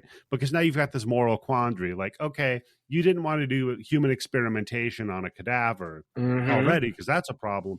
Now, though, you brought it back to life. And it's your eventually going to responsibility, start. Yeah, and it's eventually going to start talking. Then you have a whole new world of problems if it knows words like lawyer or well, he's 20 years out of date, so, and he was in the military, so it's true. Yeah, they well, although the military back then, their requirements weren't as low as they are now. We just got a thing that said that the Navy no longer requires a high school diploma. Yep. Just who you want on your naval ships and submarines, yeah? Yeah, that's who you want piloting a nuclear submarine. Well, if Lorraine Bobbitt, or Boebert, whatever the fuck her name is, loses her congressional race, she can go join the submarine crews in the Navy. That's a good... Her and Haley, right? Haley can lose the fucking presidential race. The two of them join the Navy. I'm down with that. Oh, God. So they get the dude stable, and then the colonel's like, look, man, this fucking experiment's over. This is not, or they tell the colonel, sorry, the experiment's over. This is not a cadaver. Also, what the fuck's up with these bullets? You didn't tell us anything about these fucking bullets in this guy's chest. You need to start divulging some information. And he tells him, I'm not going to do that. I'm actually pulling rank on you dickheads here. So you shut up and you just keep doing what the fuck I told you. Yeah, I'm a colonel. You're nothing. Yeah. Yeah. Meanwhile, you can just quit your job, too. You could be like, hey, you know what? I'm done then. Fuck you. Yeah, because at one point when he comes in swinging his dick the first time, doesn't the guy in the fucking army outfit say, what if we say no? Yeah. Yeah, and the guy just says, well, we'll pull your funding or whatever. Yeah. Well, he's like, okay, well, what if I just quit? Again, moments in a horror movie when Eddie would just leave and it fixes everything. Like Raul, like the fucking chef. He probably just quit his job. He's like, he's the smartest one. Yeah, that's right, because he's not going to get killed. Yeah, because I don't know anything. I just make fucking sandwiches here. That's it. Yeah, look, fuck you. I could get a job making sandwiches fucking anywhere. I'll go to fucking Subway. They're hiring. This is before the troubles in Subway with the sandwich fucking kid toucher. So we're fine. No, fuck it. No, they're fine. They're fine, though. They just hang out. They're like, never mind. You're right. In for a penny, in for a pound, I guess, right? Plus, the one girl, Anne, her mom was in for a pound. At the pound. At the pound, yeah. Yeah, Pounding at the Pound. That's the follow-up to Doggy Style by Snoop Dogg. Okay. Colonel checks in on Metalbeast Man, who keeps asking, whoa, what happened? What happened? What happened? What, because he's talking now. Now, Anne, she hangs out with her friend Debbie, who pours her a drink. And Tim, what were they drinking? I couldn't read the label. I don't remember what they were drinking. Was it? So it was a bottle of Absolute vodka, right? Okay. But I watched this. I actually ripped it, and it's going to be on the bank here tonight. I ripped it from Amazon, so it's a full like So you saw HD a better rip. yeah, okay, all right. Well, they probably didn't want it to be in HD because it's a bottle of Absolute with a piece of like gaffing tape over where it says Absolute vodka. Somebody, like some prop guy, just wrote like Project Metalbeast on it. So it looks like it's Project Metalbeast brand vodka. So they're refining their own fucking alcohol. They've got a grain alcohol facility down here. Oh man, you empty out one of the tanks, those fucking werewolves, you fill that shit up with grain alcohol, you got yourself a fucking drink, yeah. That's a hell of a still. You know what I'm thinking is that Raul had himself a little side business. They're moving the fucking bodies around now. They're catching on to him. He can't make any more Project Metalbeast. He's out. Fucking Yeah, he's vodka. getting out while the getting's good. Yeah. Yep. So you just there's a deleted scene of Raul in like a fucking big ass delivery truck, just driving with a bottle of vodka in his hand, laughing. Moonshine on the government's time. So now they start talking philosophically about like when you die, things leave your body, and then what happens to those things that leave your body? What is this doing in this movie? What the fuck? Kim Delaney's talking about when her mother died, she saw something go out of her, but now maybe it doesn't go out because maybe it stays inside your cells all the time and just needs to be brought back. So, but her mother was raped by a werewolf. She didn't get any of the benefits of it. Kim Delaney got all the benefits, right? Yeah, I guess. She was able to smell when the fucking general was bluffing. That's how she won that poker hand, right? That's how she won the poker hand. She had a dog sense about her. You know, the famous expression, the dog's sense. The people. No. So then Colonel starts teasing Donald, aka Metalbeast, the guy that's the monster, but not the bad guy, I would say, with pictures of showing him the pictures. Like, what? Why is he showing him the pictures? Why is he trying to traumatize coma patient? No, better yet is why is he doing all this stuff, and then later on, why is he going, "Hey, it's me"? Thinks that's going to work when he gets his. Right, yeah. Hey, look, it's me, the guy that's been tormenting you forever. He should be the one who's like, we got to get rid of this. We got to kill this fucking guy because I got 5 other motherfuckers down in the goddamn basement that I didn't personally fucking kill and do shit to. And again, Tim, what was the point of them getting the werewolf blood if they didn't have the Metalbeast skin replacement tech? And that was 20 years later. They even came up with it. They're thinking what ahead. The fuck was the point of 20 years later? Who knows, right? Like, look, so if 20 years ago, if somebody in the government bought like 1,000 Bitcoins, today they'd be a genius. That's true. That is true. But yeah, I don't know, man. I guess it is like we do, we've got like smallpox just in a lab in some fucking, just sitting there just in case we need it. So yeah, I get it. You don't have to tell me. I lived through the fucking 90s. I read all those fucking books about all the fucking contagious diseases, getting out of the fucking CDC and all level 5 and level 6 shit crazy shit going on in Russia with all the fucking biological fucking weapons they had over there. Yeah. What happened to that? I think they had to sell them for food. I think that's what happened. They had to sell them just to in North the 90s, Korea that was a huge fucking thing for like 3 or 4 years. And books, movies, Outbreak, right? Outbreak, Contagion. Famously Outbreak. And then it happens with COVID. And yeah, come on, people. With all your fucking predictive fucking moves from TV shows and movies having to tell you what the evil fucking devil's forces are going to do so it works. They showed you an Outbreak. Why would you be surprised? I did not see one news story that was like psychic predicted COVID. Not one. Mm. One of the biggest fucking things to change society in recent history. Well, back then, but now I guarantee there's a bunch of them who said they had dreams about it and they predicted it. So. Oh yeah. After the fact, people would no, but you know, like look, a I had that article, dream, Eddie. I did have a dream about it right before it happened, and I told like 7 people, but they all died of COVID, so they're not around to tell you about it. See, that's the crazy. problem, Tim. You have the Cassandra complex. You have the ability to predict the future, but nobody is going to listen to me. Yeah, your inability to affect the outcomes. Yeah, that's terrible, Tim.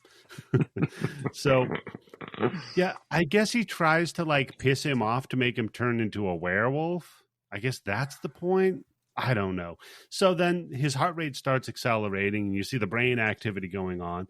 So dude gets a needle to inject him with some fucking drugs to, for painkillers. Needle gets stuck in his skin Metal and snaps skin suckers, off. yeah.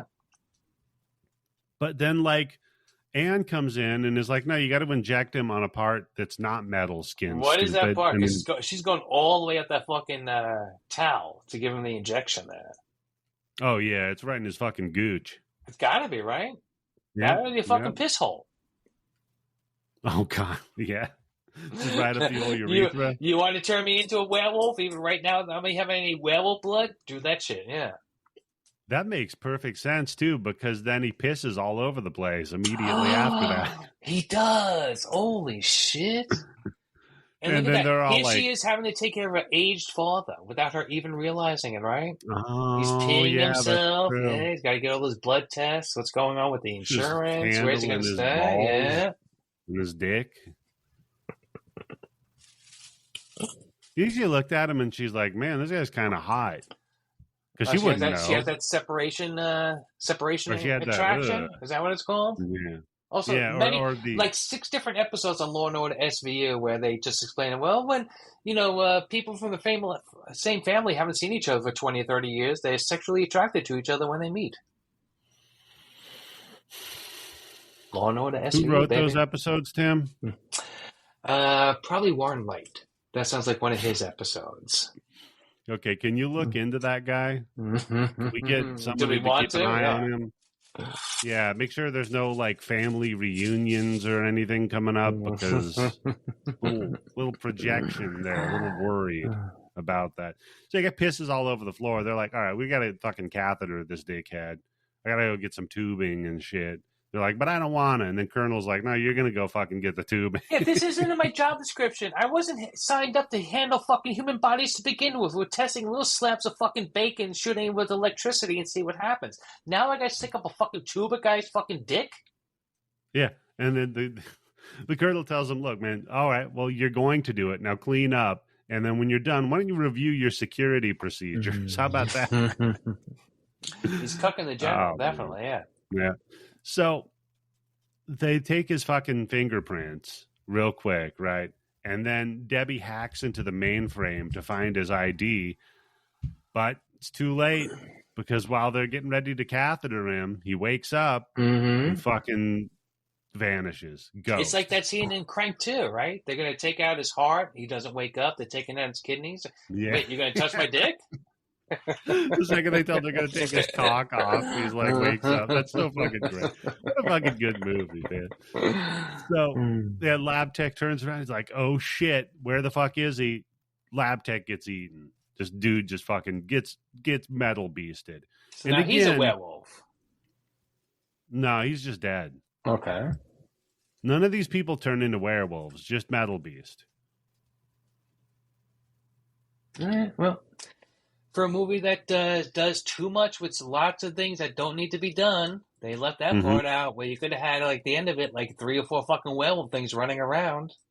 They could only afford one werewolf costume, Tim. So they'd have to do things like have one werewolf get its arm blown off and be in a room, and then the other werewolf's in the next room just punching somebody, and Give you just one see of the them green arm. eyes instead of red eyes, right? Yeah. Right, yeah. One of them wears a scarf, and you're like, oh, that's the different werewolf, clearly. I know they look the same. One of them wears a scarf. The other one's got a badass biker jacket it wears. Oh, man. One's got a Chinese menu in his hand. Yeah. They're all just like when you're playing fucking Mortal Kombat and both of you play Scorpion. So it's just like Scorpion and then slightly different color Scorpion. Yeah, exactly. So then we see the werewolf stalking around in the hallways, and we get a little werewolf vision camera. Which is just me putting on somebody else's glasses and trying to walk around. Yeah, it doesn't work. They just slightly kind of unfocus the lens and then warbly, tilt it like 15 degrees and kind of like walk around shitty with it. It does not look great.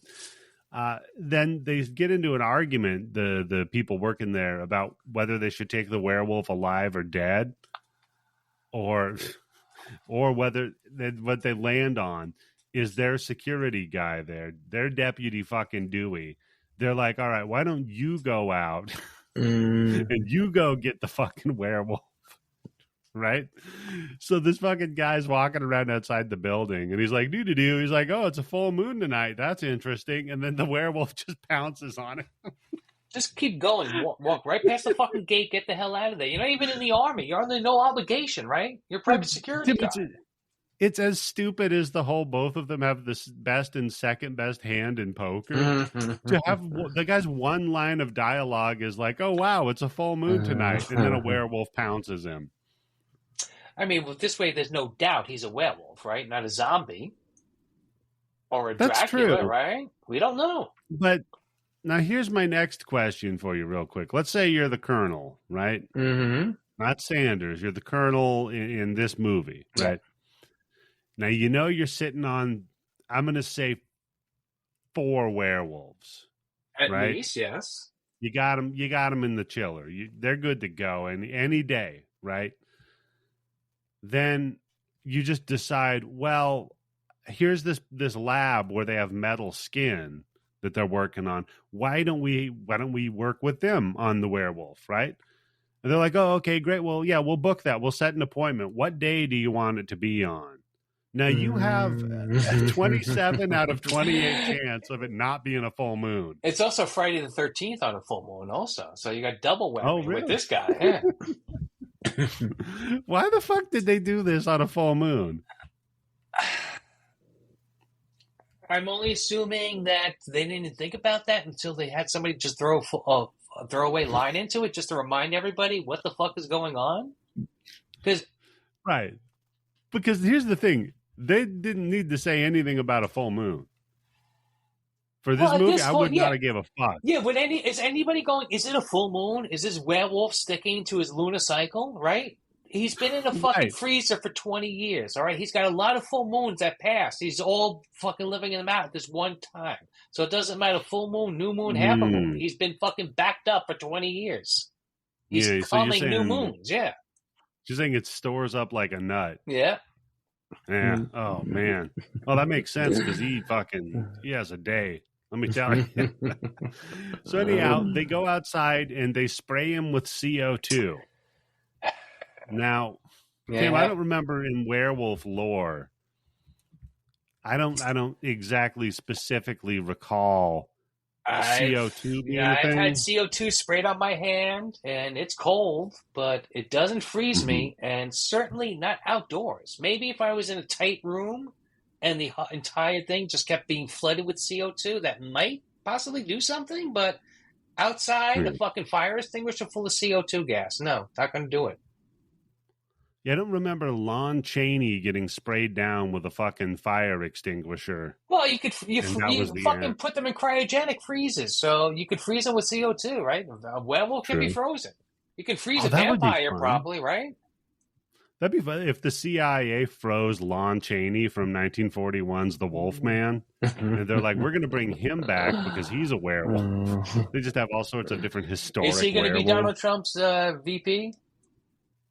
Lon Chaney? Yeah, because he's not dead. So. Everybody knows that Lon Chaney's not really dead, right? Right. Lon Chaney Jr. They just kept going on and on. Yeah. All the way down to Dick Cheney. So, yeah, they spray him with CO2. They put him in the lab, and then they're like, all right, we can't sedate him now because his skin's metal. So I wrote down, so this is the only reason he had to have metal skin. So we couldn't sedate him. It's not even like he's getting shot a million fucking times and the bullets just nothing bouncing happened. off of him. There's nothing that there's any reason why he needs to be fucking made out of metal. It doesn't come up in the fucking movie, except one time Except for the you thing with see the his needles. claws are metal. No, one time Did his it? claws are metal. When he yeah, there's one shot where he's clawing through this metal door, and you can see that the claws coming out are metal, but that's it. Boy, hold the fuck on. What the fuck do your fingernails have to do with what's going on with your skin? If I got metal skin, how are my fucking fingernails turning into fucking metal also? I don't know. How does Wolverine have claws?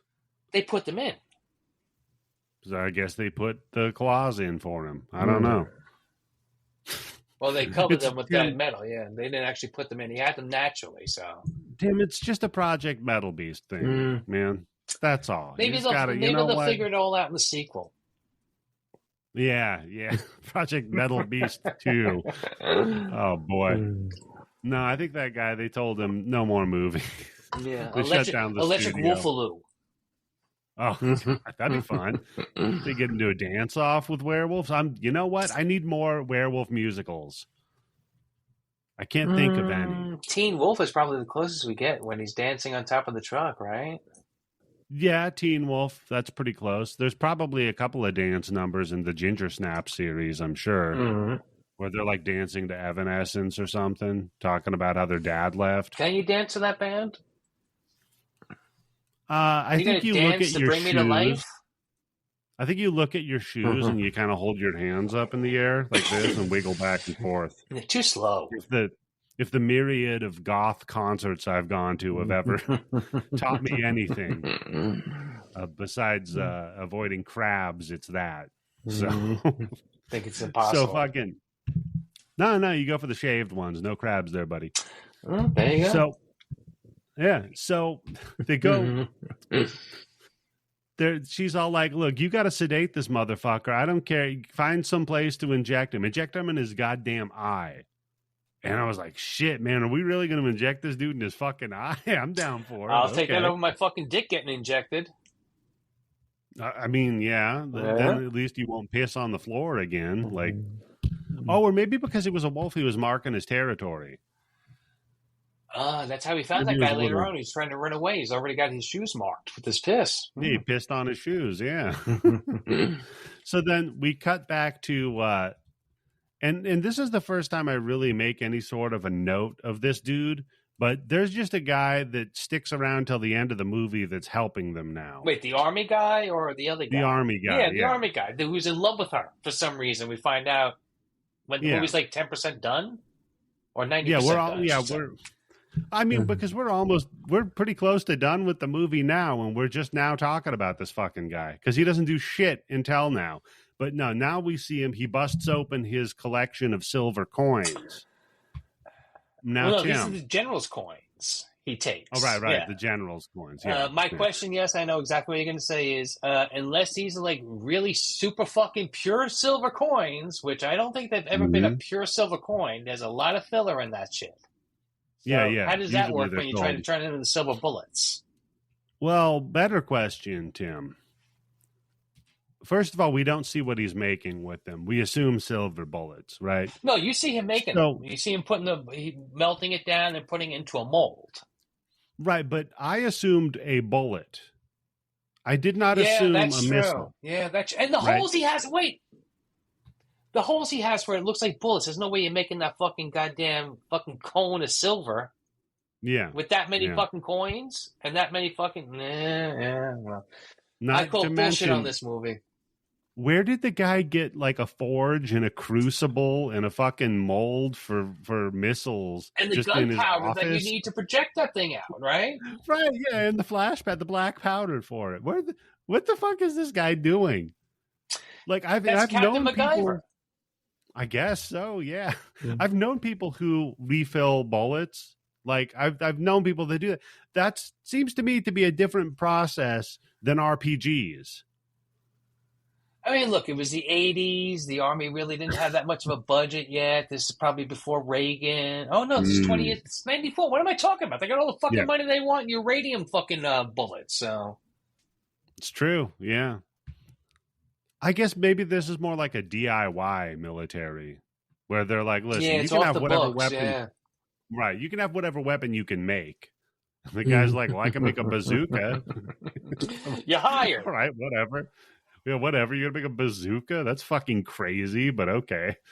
So yeah, because this guy, we find out because I fully just thought he was making fucking regular ass like 38 special revolver, the classic.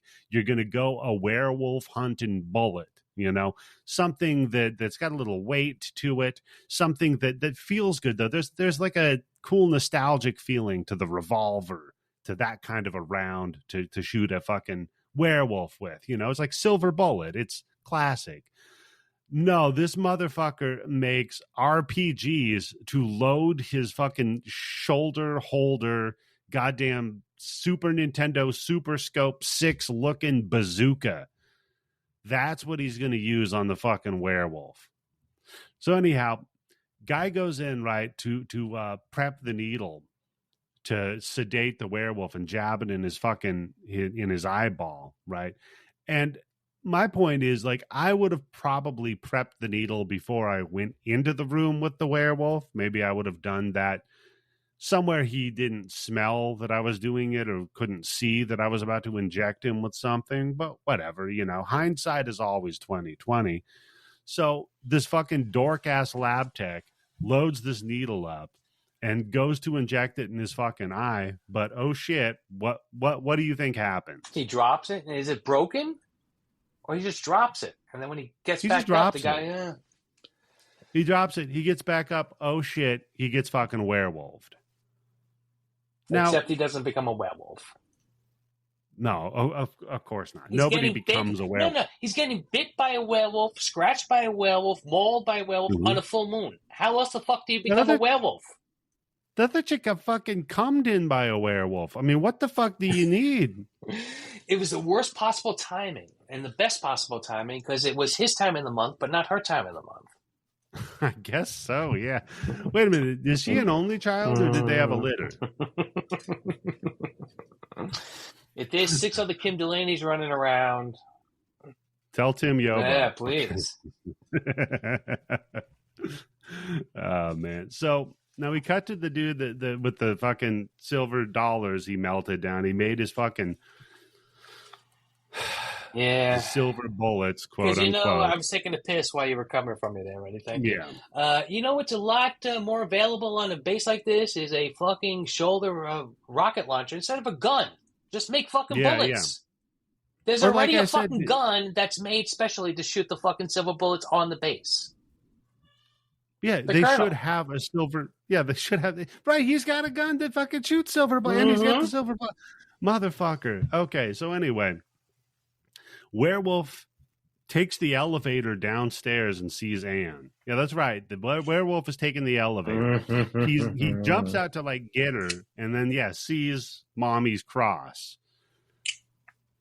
So he's like, all right, never mind. Well, I'll get off on the next floor, I guess.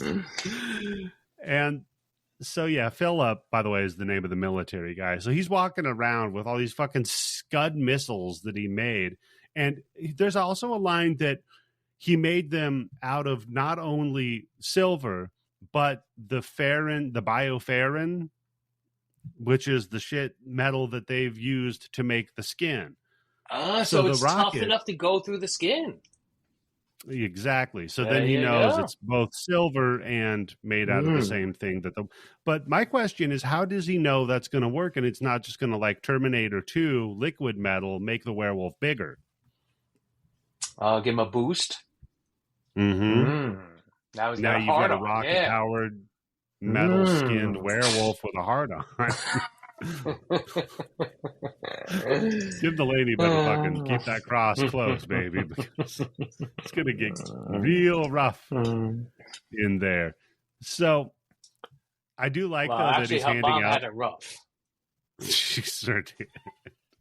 So those were just claw marks on her from him fucking her. That wasn't an attack. That was just rough sex.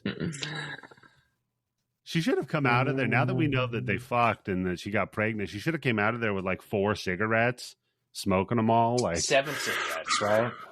Yeah, 1 cigarette. Yeah. So I do like though that he hands off his fucking RPG refills to Anne and Debbie fucking drops one on the ground. Okay, you think that was real? Because that looks like that was a scene that just happened and they just kept it in. I think so, yeah. I think what it was a purpose mistake. is that? Yeah, why is she going to trip, And they drop just the left fucking it in thing? Right, yeah. Because he doesn't even have a funny line or anything. He's just like, be careful or something like that. He's like, oh yeah, be careful with those. And she's like, yeah. That's like, okay, cool. So then the general guy and the colonel guy go walking around, right? They find fucking dead lab tech that was trying to inject him on the ground. And colonel guy's like, look, general guy, you're not going to report any of this shit to anybody. Because the general's fucking had it. He's like, I'm finally, done. I'm reporting this shit. I'm finally over. He's like, yeah, you're not going to do that. Blows the guy's fucking kneecaps out. Now, the only gun I know he has is the silver bullet gun. Yes. Now, this is 2 shots that he's fired. So he wasted 2 out of 6, let's say, if it's a revolver. Yeah. Blowing out the general's knees. And then I like then he turns around and he's like, hey, and be careful. It's dangerous out there. He's got the best lines in the movie. It's pretty He's funny. not exactly jumping for joy, is his next line, right? So. No, and then fucking Wolfie, of course, comes in and just eats General, but doesn't turn him into a werewolf either. Nope. He's also not raped anybody else. It's just like a one and done thing. Well, he's chasing Kim Delaney now, but yeah, but the cross, man, that whole other thing. It's kind of weird for a werewolf to be chasing his daughter down, right? That's his daughter. Yeah, and then you get the lab tech chick, Debbie. But I guess Doggy doesn't do Debbie. I guess that's how that goes. So maybe he's just not. Debbie doesn't. She's not his type. No. So, okay, the colonel finds Anne and Philip, and it's like, yeah, fucking tries to stop their asses. Anne fucking runs off. Then the colonel shoots Philip now. So this is the 3rd bullet. Shoots Philip in the shoulder. Well, because Philip is a stupid fucking dickhead. He fucking Kim Delaney throws one of the missiles at Bruce. And he fucking like moves around a little bit, and she's able to run out. Dickhead fucking stands there and then goes, over my dead body. Somebody's got a fucking gun on you. You don't. There's certain things you don't say, right? Over my dead body. Yeah, don't say over my dead body. Don't say, yeah, what are you going to do, shoot me? Or don't say, look, if some guy in makeup is holding your girlfriend outside of a window and you're going to drop it, don't say, let her go, right? Bad choice of words. Don't do that. Yeah, exactly. Choose your words a little more carefully. But then it's good because he actually does step over his dead body. No, that's true. Kind of, well, kind of. At that point, yeah. Because he shoots him in the shoulder. Pow. There's no way that could be a fatal shot. Maybe he's a werewolf too. He just doesn't know it. Yeah. And maybe that's why he's attracted to Anne, because he was part of the litter, but he hasn't seen her in 20 years. There you go, yeah. You smell familiar. Like you were saying, Tim, about how you want to fuck your relatives you haven't seen in a while. That whole theory. Just think of it. If it's now time 7. That's true, because dog years. That's a good point. Yeah. I didn't even think of that. Plus, if you change from a human to a werewolf, you're like almost not the same person anymore, right? So it doesn't count. Hard to identify. Although maybe that's where the extra chromosomes coming from with this family. They've been kind of that's it. They got dipping into the same gene pool for years, and some which, shit by the way, hats off, King Charles. Good luck with that shit. Oh yeah. The fucker's been king for how long? Sorry, it's just my Irish in me coming out to gloat. That's fine. His mother's queen for 100 years. Dies finally. He becomes king for a month and a half, and he's got cancer. Fuck yeah, dude. Fuck him. So okay. Anne and her hacker friend run out, and they get to this like door, and it's like the Towley scene from fucking South Park. That's the melody to Funky Town. Because she's like beep boop beep boop. Oh, that's not right. First she says she's going to override the keyboard. I'm like, how do you override a keyboard at the keyboard? You override it, Tim. Yeah. Duh. What do you think? I forgot she's a hacker. I'm sorry. Yeah. Yeah, she sure is, Tim. She sure is. So she ends up encrypting the override on the keyboard to the transmission data. And then that works. Beep, boop, beep, boop, beep. And then she's in. It would have been so much funnier if like she was trying to fuck with it and then Anne maybe had a little character building and she like shot the doorknob or something. And she's like, you know what? Fuck this. Boom. Yeah, just do a Han Solo thing. Yeah, Princess Leia thing. Yeah, just take charge. Yeah, exactly. Right, but take a little charge here. Then here's a great example. What this movie is. This is supposed to be a scene for tension and build-up as to whether or not they're going to get this door open before either Barry Bostwick comes down or the werewolf comes down. Nothing is done except you just see Kim Delaney look up the stairs a couple of times. Yeah, she's like, yeah, nothing. Yeah, we're good. Okay, let's go in there. So they go in there, right? And they see, like I said, this is now they've discovered the illithid layer from fucking Baldur's Gate 3 where they're making mind flayers, right? Because here's all the big standing up tanks that are backlit that have got, like I said, you've got a Dracula in one. You've got, I think, probably Gary Busey's dad in one of them. I would imagine. Oh, I've never seen the guy. It's so. I forgot to mention. I had one point where we see him with his fucking face half werewolf and half thing. I've written that he looks like fucking Gary Busey. He does. He the werewolf hat. Yes, kind of. Both hats. There's a great picture of it on Internet Movie Database actually, and you can see everything. He looks like if Gary Busey played Two-Face. Wow, that's a fucking casting right there. Holy shit! Probably scarier than Anton Chigurh's in No Country for Old Men is a Gary Busey Two-Face. That's. I mean, we're talking about Gary Busey in anything is pretty scary. Yeah, so. Yeah. So, whatever. They find the fucking transformation pods from Baldur's Gate, and Anne goes to fucking bazooka one. She's like, all right, well, fuck. Yo, idiot, you only got so many of these fucking special silver rockets, okay? And you're going to fucking waste one of them. You can't shoot all of them. They're not even lined up in a row where you can shoot maybe one and it goes through two or three of them.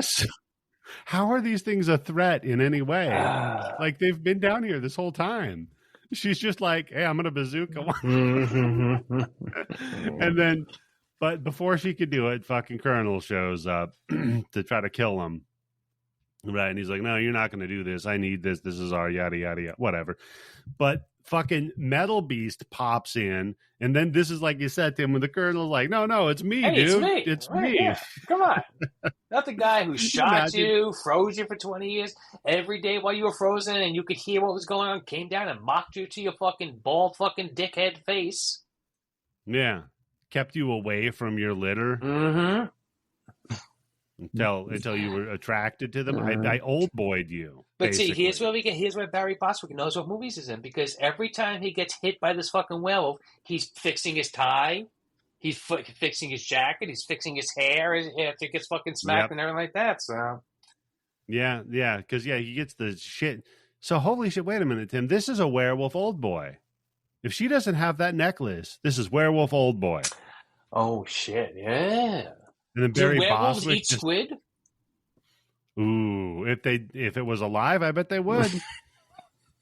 I bet they would. Did you imagine Barry Bostwick telling this fucking guy that he just fucked his daughter? And like, that's the end? He's like, you wanted to get revenge so bad. You fucked your daughter. I mean, you know what? Then if you take the end scene where he's running through the big hallway with all the pipes, if you would just put anything in there happening, you've got the hallway scene from Old Boy. Yes, old good boy, good boy, old good boy. Oh, good boy. Yes. Old boy, but he's a werewolf. Tim, buddy, you got to write this, man. This is fantastic. Cut this part out so nobody copies it. Yeah, exactly.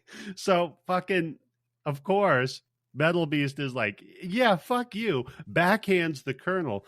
And the note that I had for it, Tim, is he's like got a Gus Fring thing going on. Where you know, when Gus Fring gets fucking blown up in Breaking Bad, he walks out, straightens up his suit real quick and brushes, make sure he's all prim and proper. Because he just gets fucking clawed to the face, gets thrown up against fucking this big ass sliding lands metal on his head. Lands on his fucking head dude. after getting thrown on that gate. Ah. And yeah, just stands up though and straightens his hair. And then Metalbeast, like Freddy Krueger, claws him in the stomach and then just picks him up by it. Mm-hmm. And the guy still fucking straightens his hair out and then just dies. Ugh. So then Ann and Debbie they run the fuck off. And then we get the longest, like boring chase. Not even a chase scene. It's just missing remember in Labyrinth, the David Bowie, when they had the scene where he's playing the music and she's running through the weird like MC Escher. The Labyrinth, shit. Yeah. They should have had that scene. Play some fucking music in here. Yeah, this movie's got money for David Bowie. Yeah. This movie doesn't have any money. I don't think I remember a song in this movie. No, it's got weird music, especially at the end, where it's like all of a sudden this inspirational fucking music and shit like that. It's like, God damn, I want to join the army after listening to this music. Yeah, it's just a bunch of like presets on a keyboard, I think, is what they went with. So they technically owe royalties to Casio Corporation. Good luck with that, yeah. Yeah. Although Gorillaz did you ever see that? There's a little video clip that's pretty famous. You know that band, the Gorillaz, the weird anime. They were interviewing one of the guys from the band, and he said, "Oh yeah, one of the songs is just the rock preset on this keyboard." And he goes and he hits it, and it's exactly that fucking that beat. He's like, "God damn!" He's like, "Yeah, it's just fucking that." I don't. So I'm like, somebody's got to be able to sue. Trouble, like, yeah. I mean, they changed it enough, so whatever. It's like the Vanilla Ice thing, right? So anyway, they split up and then, get chased through there. This is when you see just a million shots of the fucking hallway with the pipes in it. It's almost like a long fucking hallway. It's almost like a level of a bad fucking first-person shooter from 1995. Yeah, that's right. Yo, we got Duke Nukem as the fucking werewolf. This is the fucking Duke Nukem level, yeah. It's true, yeah. Or like that game Daikatana. That's a reference for 3 people. I was gonna say I know Duke Nukem, but I don't know that one. Yeah, no, Daikatana is a fucking. You should look into that one too. It's fucking hilarious. This dickhead, I forget his name. He was one of the big guys at id Software. What was his name? John Romero, right? He leaves the company after they make Quake, right? Yeah. Starts his own company called Ion Storm, and he just hires a bunch of people that made levels and made mods for Quake, and just has like a shitload of money. Like the first, just crazy rich. So he just blows all of his money making this game Daikatana. It's a piece of shit, right? Because nobody knows how to work or anything. So the first thing he does is like opens up his game studio in LA in this like massive office building with floor to ceiling glass walls on everything. Yeah. So it's hot as shit in there. Everybody's fucking uncomfortable. The rent is just insanity. He just burns up money and makes the biggest piece of shit video game. It looks like that. It looks like a fucking sewer level from that game they're in. It's 3 people got that reference. You're right. Yeah. Yeah, all 3 of you. You're welcome. Maybe that's one of the guys who made that owned the company gets that reference too. Yeah. Maybe John Romero listens. And the ad campaign for it was hilarious. The whole ad for it was the name of the guy that owns the company, John Romero. It just said, John Romero is going to make you his bitch, Daikatana.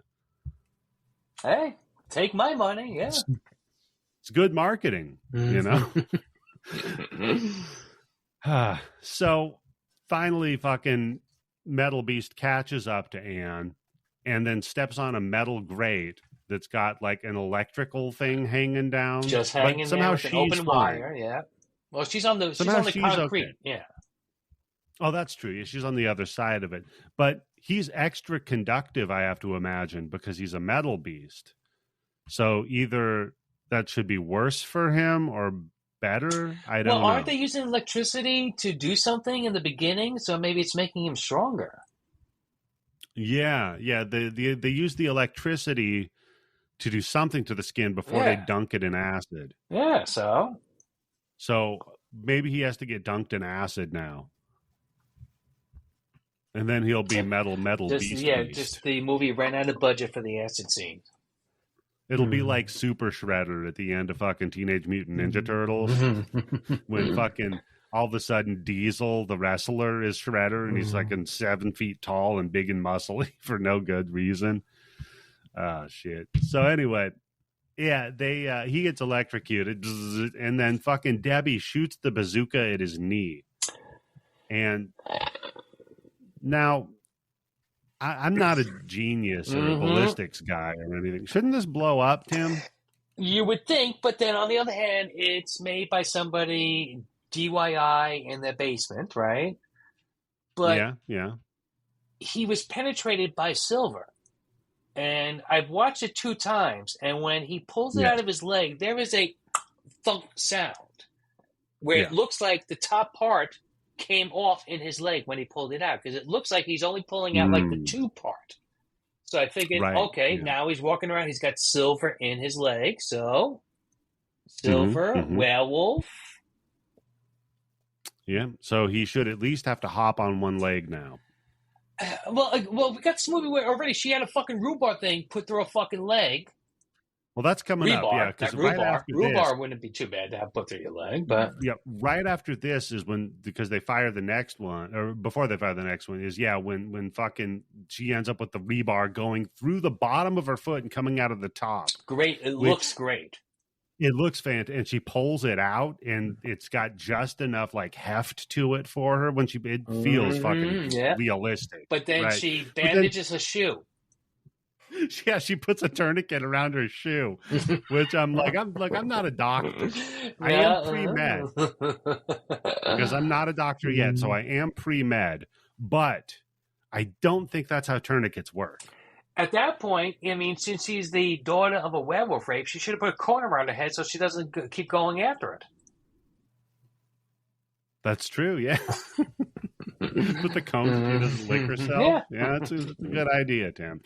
So then fucking Philip, I guess he didn't die from getting shot in the shoulder because they can't let the woman just win. It's got to be the guy, but right? The guy's got to pop in at the end. It's such a stupid fucking thing. Again, so anticlimactic, right? They're doing the show with that, and then all of a sudden he pops up like 30 feet behind them, hiding behind some fucking cans. He goes, "Hey, I got another one. Come over here." They run behind the fucking things, and then he puts a thing in, and she shoots, which, by the way, I've seen enough of those things go off. No, she shoots him.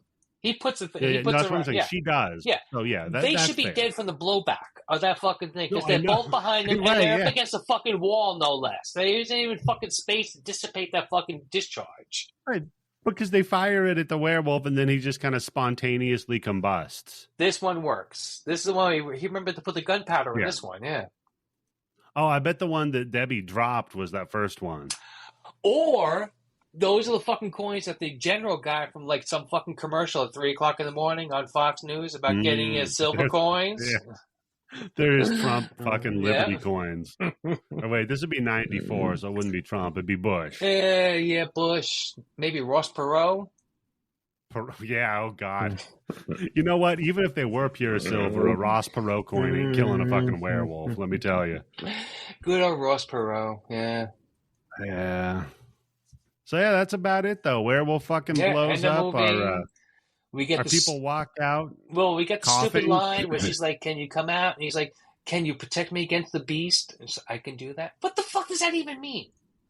I don't. What does that mean? Maybe he knows. Maybe he knows she's part werewolf. Oh, and he's like, "Look, baby, I'll fuck you, but you got to protect me against the beast." Jesus Christ! Talk about the worst time of the month ever, for real. But no kidding. Jesus, yeah, that's a good point. So wait a minute. Imagine if you're a werewolf lady and it syncs up with your period. So not only, I mean, it wouldn't necessarily. Women don't just have their periods on a full moon, Tim. No, I know that, but isn't there a thing with a bunch of women working together, living together? There's like one that kind of like sets the cycle for all the other ones. Like they all adjust their cycle to that one. They all just decided to lie about that to give men a hard time. I saw that on 2020, like 35 years ago, so it must be true. Yeah, okay. Well, if 2020 says it. Then 35 years ago. Was it Diane Sawyer? Did Diane Sawyer tell you that? I think that was Barbara Walters or Hugh Downs. Barbara Walters, yeah. She was like, when a bunch of broads get together, their pussies all start bleeding at the same time. That's what happens on The View. That's why they made the show The View. Prove their point. Yeah, but there is. I do like though that they have a little teaser for the sequel, Tim. Oh my God, the nerve this, of this shit. This dickhead soldier guy. She's all like, "Oh, you got some bioferrin on you. It's in your wounds too, but whatever." So she like picks a little piece of the skin off, drops it on the ground. They walk away, and it twitches a little, and then you just hear like the Thriller doo doo with the laugh. End of movie. Yes. And the skin has werewolf eyes at the end. Should have been growing an ear. Oh, that's true. Yeah, that would have been a good one. Like how they do that on lab rats. They have an ear growing on them. Yeah, that's fucking weird, isn't it? I mean, I'm not one for much of animal testing. I think if it's like something serious, like if you're doing cancer research, yeah, but put an ear on some motherfucking mouse? Come on. I think we should test more fun shit on them, like dick pills. No, look, forget fucking putting ears on mice. Give me $5,000. I'll sign the waiver. Put a fucking ear on my arm and see how it grows. I don't care. I'll fucking harvest ears for people. All right, $10,000. You get Elon Musk's chip in your brain. Don't get me even started on this whole fucking shit about how everybody loves that fucking guy on the right. He's their hero. And they hate Bill Gates because Bill Gates has invented a fucking virus that would make you take a fucking antidote that had little fucking computers in it to control your fucking body. And here's Elon Musk literally putting a fucking computer chip in people's brains, and they think it's the greatest fucking thing ever. Tim, the world will make a lot more sense to you once you realize that once you realize hypocrisy no longer matters. It's gone. No, I think being a hypocrite is actually beneficial to you. Yeah, I mean, you would have to be a hypocrite, but what I mean is the stigma around being a hypocrite, calling somebody out for being a hypocrite, that's gone. Yeah, it doesn't matter. Yeah, that's true. We're all hypocrites. There's no shame anymore.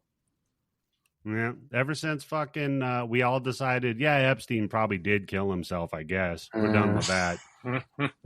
He killed himself. It's just like, you know what? We all know it's a lie. It's over. He killed himself. We're good.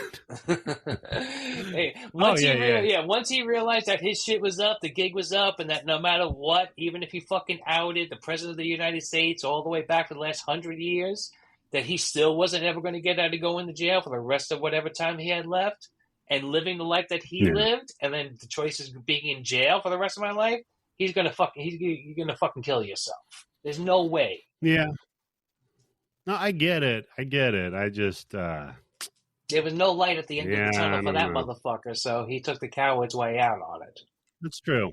That's definitely true. He's in a better place for him to be, which is dead. So I'm happy with that. It is so weird that him and her got arrested for trafficking, but nobody they actually trafficked to has been arrested. I will give you that, but well, we don't need that information. Nobody cares about that. That's the old, I forget the comedian. There's a comedian that had a bit about Lorena Bobbitt was found not guilty of cutting off her husband, John Wayne Bobbitt's cock because he abused her, right? Mm-hmm. And then he was found not guilty of abusing her. So what the fuck happened? Something happened because his dick got cut off. So. I remember him being on the Howard Stern show. He did it. Yeah. Yeah. So yeah, Howard K. Stern. Was it on that lawyer's show or no, the radio guy. Yeah. Okay. So yeah, I mean somebody was fucking those kids. We'll just never know who. Well, I think the thing with the Epstein is that what gets everything mixed up is I think mostly what it is 16-year-olds, 15, 16-year-olds that they were doing it with and stuff like that. But again, who are the people that he was trafficking and she was trafficking those 15, 16-year-old people to? That's what I'm talking about. That's the only thing we should care about now. But no, we've just decided, forget it. We're good not knowing, I guess. Jesus Christ. It'll ruin too many people's dreams, yeah. But you know what I'd like to know, Tim? Is there anything on the internet that you want our listeners to pay attention As to? always, pay attention to us. Give us 5 stars on whatever thing you're listening to us on. How many different fucking platforms are we on, right? We're on whatever you can listen All of to, them. we're on it, right? Yep. All of them. If your grandma's got one of those old earphone things, the horn that they put in their ear, you could hear us in that too, I bet. True, yes. We're in everything. I don't know why you can leave a 5-star review on that, but... And then Grind Bin, Mustachio Podcastia, right? Join the Patreon, Discord. We're always on the Discord, bullshitting, talking around. And how many movies are on the Plex server now? Just about to pull that one up here, Tim. It looks like we are at about 7,300 movies on the Blood Bank, which is a bunch of cult exploitation, grindhouse, and Korean horror movies, whatever you can think of. It's on. Yeah. All sorts of stuff on there. You can sign up for that at patreon.com/Bloody Bits for $10 a month. And Tim, a couple of recent additions for you. Recent added, but not chronologically recent. You can also join the Patreon for less than $10 a month, but for the access to the Plex server, it's $10 a month. Yeah. Yes. But if you want to just get access to the video episodes and bonus episodes, then that's less. You want to see David from Australia reface Eddie and I every day? Hop into the Discord, absolutely. But Tim, buddy, couple of prime cuts here that we got from the bank. You ready for this one? 1976, St. Ives, Charles Bronson, classic. Oh yeah, classic. Yeah. So what else we got here? We got Vazhia. What the fuck? Oh, it's an Indian Malaysian horror mystery film directed by Nirmal Baby Vargas. That's a cool name. Nirmal, like the cat. And like Baby is his middle name? Yeah, Baby, B-A-B-Y. The movie depicts the story of 2 YouTube vloggers who decide to make a documentary film about a mystery land where they're confronted with havoc and hell they could never expect. And dancing and singing. Probably, yeah. If that's not your speed, though, Tim, we got Vampire Riders with a Z at the end. Vampires on motorcycles? The vampires roam the streets, and the vampire hunters must hunt down and destroy the Daywalker. What the fuck? That's Blade. What the fuck are you talking about? That's Blade. It's the exact opposite. Blade's on your side, idiots. Yeah, this looks really bad, too. Oh, boy. You might want to check this one out, man. Let's get to a third one here, then. That looks like shit. God. The United States of Horror, Chapter 1, narrated by the legendary Doug Bradley. This horror anthology includes a range of hair-raising segments from the various states of the U.S. of A. So wait, Doug Bradley is in a thing that has hair-raising stories? Is that what it is? Does he look into the camera and say, "This is a real hair raiser"? Yeah, it looks like it's like you remember ABCs of Death, that show or that movie. It looks like it's something like that, but with the states. So there's like a California one, there's a Pennsylvania one, Nevada. So you're good for at least 50 stories before they run out of ideas. I mean, they're probably going to skip a lot of states too. Well, I think some of them would be just the fact that you're in that state. That's the horror part. Yeah. Oh God, I'm in Idaho. Be most of them: Iowa, Idaho, Ohio, all of them that sound like that. Yeah, any state that starts with an I, definitely. Yeah. An I or an O. Illinois. Yeah. Illinois ain't bad. You got Chicago. There's something there, your right? Parts, except for that pizza. Indiana. Yeah, never mind. I think you're right. But if you come from a state with an I or an O, you can go right over to patreon.com/bloodybits and sign up for the Patreon. Or like Tim said, leave us a 5-star review or tell a friend. Right? Or that's really the other thing. good 1-star review. Like something about like how dude, we just learned how to curse or some shit like that. That was a 2-star, but yeah, Tim, something like that. I like it. So they gave us they didn't like our cursing, but they gave us an extra star because at least we were creative with the unnecessary cursing, right? Cocksucker. You know what? I was just going to say, I don't think we cursed a lot in this episode, but Tim, thank you for punctuating your point with that. So before I forget, Tim, I have got to log off. So I think we are going to call it an episode, folks. And this is how we end it. And stopping.